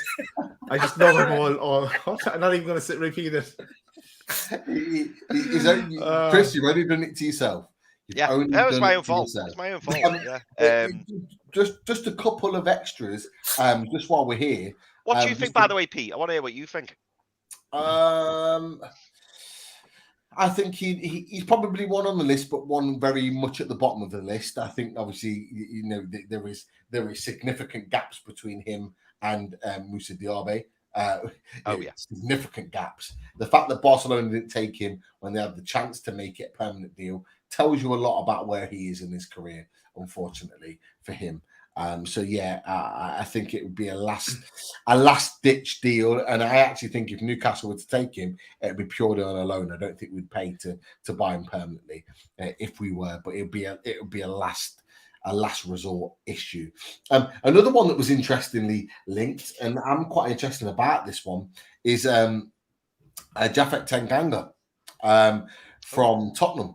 There were some links in there with Tanganga apparently creating some interest, and it was from Marco Conitero from Toon Mercato Web that had mentioned that obviously Milan, of course, it wouldn't be anyone else. Milan interested in him, but Newcastle were also interested in him as well. Could we steal another centre back from Milan to ensure that, you know, he came to Newcastle? I don't know whether you guys have seen a lot of him from last season, but what are your thoughts of potentially getting Tanganga from Tottenham to Newcastle? I actually like him as a player, Pete. I think he can play on the right as well. So obviously, I know we don't necessarily need another right back at the minute with obviously Kraft there, but he'd be perfect to learn the trade under Kieran Trippier over the next few seasons as well. But also the fact that he can cover a centre back as well. I would all depend on what the cost would be, but it's definitely there. But as we said before, when we were talking about Jack Harrison, for me, it's not another priority at the minute. Money could be spent elsewhere, but yeah, I think he's a decent player. Interesting. Chris, Daz, Tanganga. I wouldn't be opposed to it. I don't with him, I don't feel particularly strong over it. I think he's early mid-20s. So he's still pretty young. Early 20s, still young. Well, look, I'll ask you another question. Do you think that, and I don't know how much you've seen of him, but is he someone that you would take and give an opportunity to ahead of Jamal Lascelles? Oh, 1,000,000%. I mean, I'm not Tanganga's biggest, follower. I don't watch him week in, week out, but from what I've seen, he's definitely, a prospect. And the fact that again, you may have just said this, Pete, but he's predominantly a right back, isn't he? But he can play centre back. So yeah, he's predominantly right back. Yeah. Sorry, Rich, if it was you who said it, but yeah, I think he's what we were talking about, weren't we? Saying that if you were to bring in a right back, it would have to be someone who would be quite happy to play understudy to Kieran Trippier for the next 18 months, 2 years, because realistically, that's what's going to happen. But again, if he improves the squad, and if we move out Manquillo and bring him in, or Kraft moves on, or Lascelles moves on, I'd be quite happy for him to be in the squad, because there's probably a lot of room for improvement, to be fair. The only thing that I think is a concern about Tanganga, he's got to get better with his head, not as in his heading ability. I mean, in his head, there's a couple of times where he's given a rash bookings away, and I think there was one game last season where he literally picked up 2 bookings in the space of about 5 to 10 minutes, and it ended up costing Spurs the game. So I think that's probably the only thing that would be my slight concern about Tanganga. Yeah. Yeah, for me, I agree with what Foxy's saying there. It would depend on the price and see where it fits in, and then. But yeah, doesn't sway me either way, One of them where it's a kind of a loan with a view to buy, but again, And another little link that I thought would keep a hold on. There was also another striker link, Raul de Thomas from Espanyol. 17 goals last season in La Liga. He does come in the mold a little bit like a Chris Wood. Disciplinary record isn't the best. I think he's got 50-something yellow cards. I think he's got 5 or 6. Sorry, breaking news. He's got out of his Lederhosen. Let's get him on. Hang on. Get him on. Love Welcome, the commitment. Jordan. Yes. Hey, see you lads. You all right? Here he is. Luggage and all. How you doing, fella? Yeah, good. I didn't want to let you down, so I've logged on from a city centre bar just as I was settled down for a quick one before I head off to sleep tonight. Been a long day, but I thought I'd log on. I didn't want to let you down and not come. So I hope you'll settle with us. No, mate. Thank you for coming on. I know you've had a mad day, luggage and all. It's been a bit of a strange one for you. But look. One question I'll ask you actually. Forget the other question about the transfer. Let's ask you about this one. Is that first of all, obviously Daz has changed his background to a little bit of an Austrian. Austrian, yes. See that, yeah. But what are your? I'm assuming this is your first pre-season. Is this your first pre-season covering Newcastle United? Yeah, well, if you take away going to York City, Harrogate, Doncaster Rovers rather than United, no disrespect to them club, obviously, but in terms of a pre-season tour abroad or a pre-season camp, then this is my first one. So look, I've been around the city for the last couple of days, and it's a lovely city, really historic city. Lots of lovely buildings, nice people. Say the hotel staff, given the luggage problems we've had, have went above and beyond to help her really. So all positive so far in terms of my experience of this city, and it's my first time in Austria as well. So only got good things to say at this moment. What about the camp though? What about the camp, like being involved, like obviously the pre-season camp with Newcastle and all the rest of it? Like, how does this feel to you? How does it seem on the outside, looking at what's going on with the squad at the moment in the build-up to their first proper pre-season friendly? Yeah, so we're based an hour out from the camp. Newcastle are up in the mountains, so they're about an hour away from Salzburg. So myself and Liam will be heading up there on Friday for the first game, and then the media day with Eddie Howe is Saturday. So hopefully speak to a couple of players like Sophie Seb Botman, maybe a Kieran Trippier, Nick Pope. Hopefully plenty of players to speak to. But be good to sit down with the players because given COVID restrictions over the last sort of 18, 12 months, we've barely had a chance to speak to players. That'll be a good experience. So I'm just really looking forward to it. I've seen the videos what the club have tweeted out in terms of the team bonding, the double sessions that they've had over the last couple of days. So look, they're having lots of fun in terms of building up a good team spirit, but they're also doing the hard yards by preparing for the season and getting the fitness levels right. Hopefully, to start that Nottingham Forest game, hopefully with 3 points. Jordan, how did you and Liam get on in the go-karting race? Yeah, well, I think our invite got lost in the post. But look, I say if we're up there on Saturday, we might see if we can have a race. It's just between me and Liam. I'd back myself, like. Of course. Jordan, two questions here from the chat, and everyone wants to know this. Did you collect your luggage yet? Yes. So I don't know if. Yeah. It's I don't know if everyone. Well, I don't know if everyone's followed me on Twitter the last couple of days, but yeah. Basically, we flew from Newcastle to Frankfurt over to Salzburg, and our luggage wasn't carried on the connection flight. So as we arrived in Salzburg, we learned that our luggage wasn't with us. So me and Liam for probably a day and a half sat in the same clothes until we plucked up the courage to go to H&M this afternoon to get a new top, new boxers or whatever, and just a whole new outfit basically. And then thankfully we got the call to like the luggage had arrived at Salzburg Airport and went and collected straight away. We weren't waiting any longer. So it's been a bit of a struggle. Look, it could have been worse. Look, it's not nice when you land in a country and you find out you've got no luggage. But look, we laughed it off. Had a good laugh about it, and look, we can't laugh about it now because we finally got the luggage.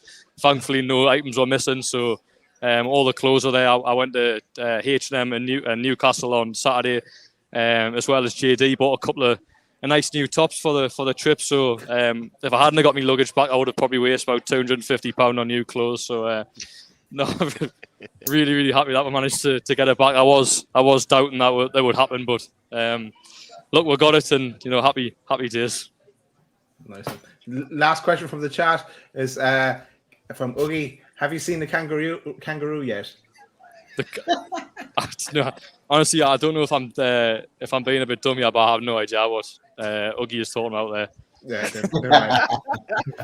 Let's pass over that one. Yeah, sorry. That's the question of the chat. Look, Jordan, I really appreciate you taking a few minutes to come and join us after your luggage debacle over the last couple of days, certainly tonight, going to collect it. But look, we're promoted already. Yourself and Liam are going to be joining us Friday after the game against 1860 Munich, if I'm right in thinking. Yep. And you're going to give us the lowdown and a bit of a review of the game. And we'll be able to talk all things Newcastle then as well. So really looking forward to kind of getting our teeth into that and hopefully seeing a win, some good performances. Sven Botman and Dick Pope, we're looking to see those guys up and running as well as the others. So, looking forward to catching up with you again on Friday to talk a little bit more. Yeah, looking forward to it, lads. I say it'll be good to come live from Austria and chat about football. Hopefully, a good performance as you mentioned, and say we can give a bit of insight into hopefully the new signings like Botman. Obviously, a lot of hype around him, understandably, because he didn't play against Gateshead last week. So it'll be his first minutes, and happy days, new signings, lots of other things to look at as well. So now, really looking forward to the show, lads, and obviously thanks for hosting me and Liam. We're really looking forward to it. Definitely. Anytime. Top man. Give Liam our best, mate. Jordan. Yeah, will.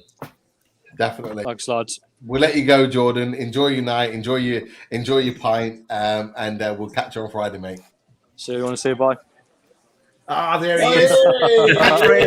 Catchphrase. Here he is. Top man. Cheers, lads. Take care. Cheers. Jordan. Good luck. See you later. That's class. Jordan popped on there now. Yeah, it was nice for him to pop on. Yeah, definitely. And should we give a quick run through of what's coming up and the sponsors before I forget towards the end of the show? Okay, just a shout out. So let me grab that. Shout out to Shy Burns as I call them, Shy Barnes, and the range that Simon has, and in the chat. Simon's in the chat tonight. And, everyone knows where to go to find Simon's stuff now. There's the website there. And also, there's the loaded t-shirt as modeled by someone who's also in the chat.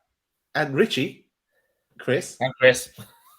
And Adam. Adam as well, as Pete dons his as well. Yay. Nice one, Adam. And he's also wearing the loaded hat as well. So, fair play to Adam. Also, I want to give a shout out to Pins and Prints and the range that Dean has available there, and Retro NUFC. And Richie, there's a market coming up, isn't there? Yep. It's the last weekend in July. It's going to be at Tynemouth Market on the Saturday. So it's the same Saturday as the Bilbao friendly. So if there's anyone coming up for both of the friendlies, get yourself, on the Saturday morning between the Friday night game and the Saturday afternoon game, pick up some fantastic retro kits. He dropped a little bit of a photo bomb yesterday on Twitter, and there's some very, very nice kits in there, which is going to be on option. There's quite a few of the 96, 97s. There's a few of the old Umbro ones from the early 80s and stuff like that in there as well. So if that's your cup of tea, pop along and see them on last Saturday of the month. Nice one. Cheers, Richie. And Machine House and Martin from Machine House is in the chat. And make sure you log on to Machine House's website and get yourself on that mailing list.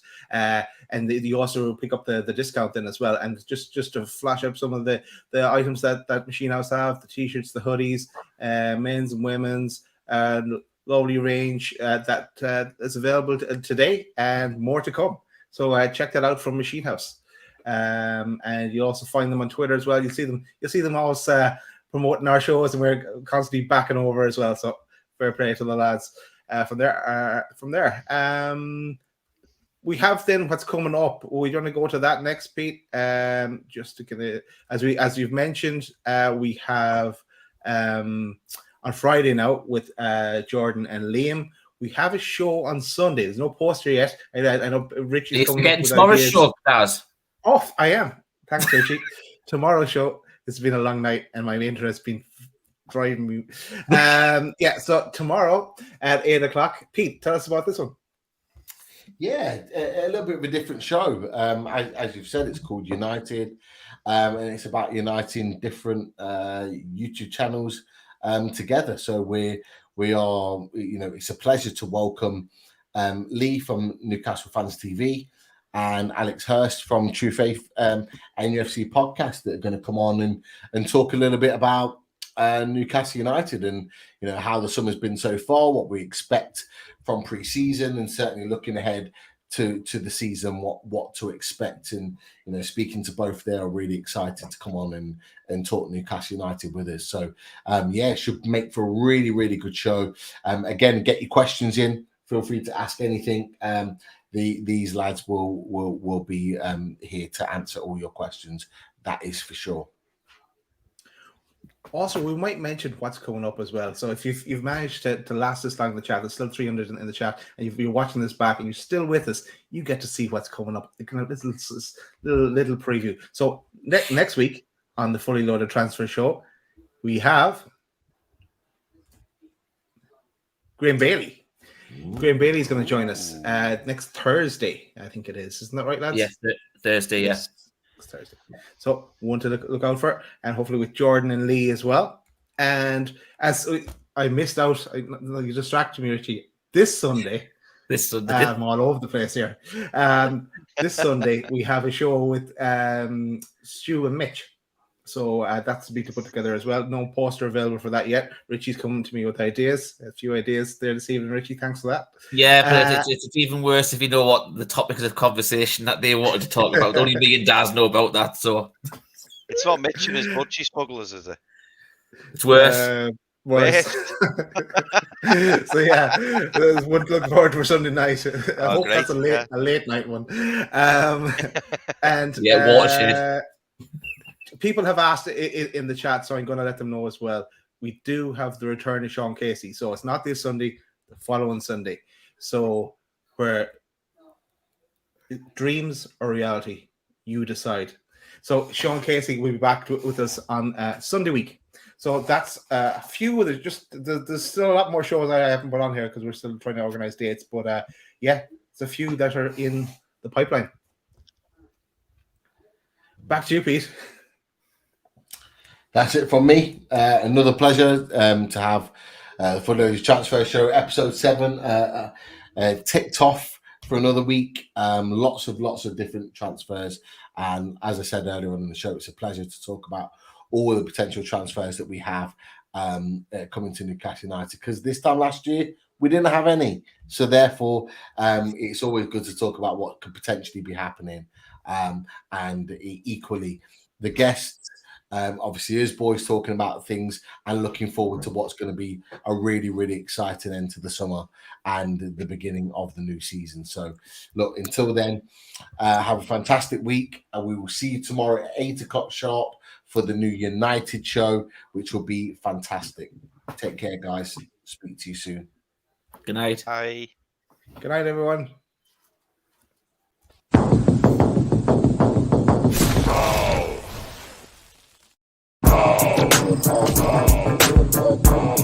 Oh.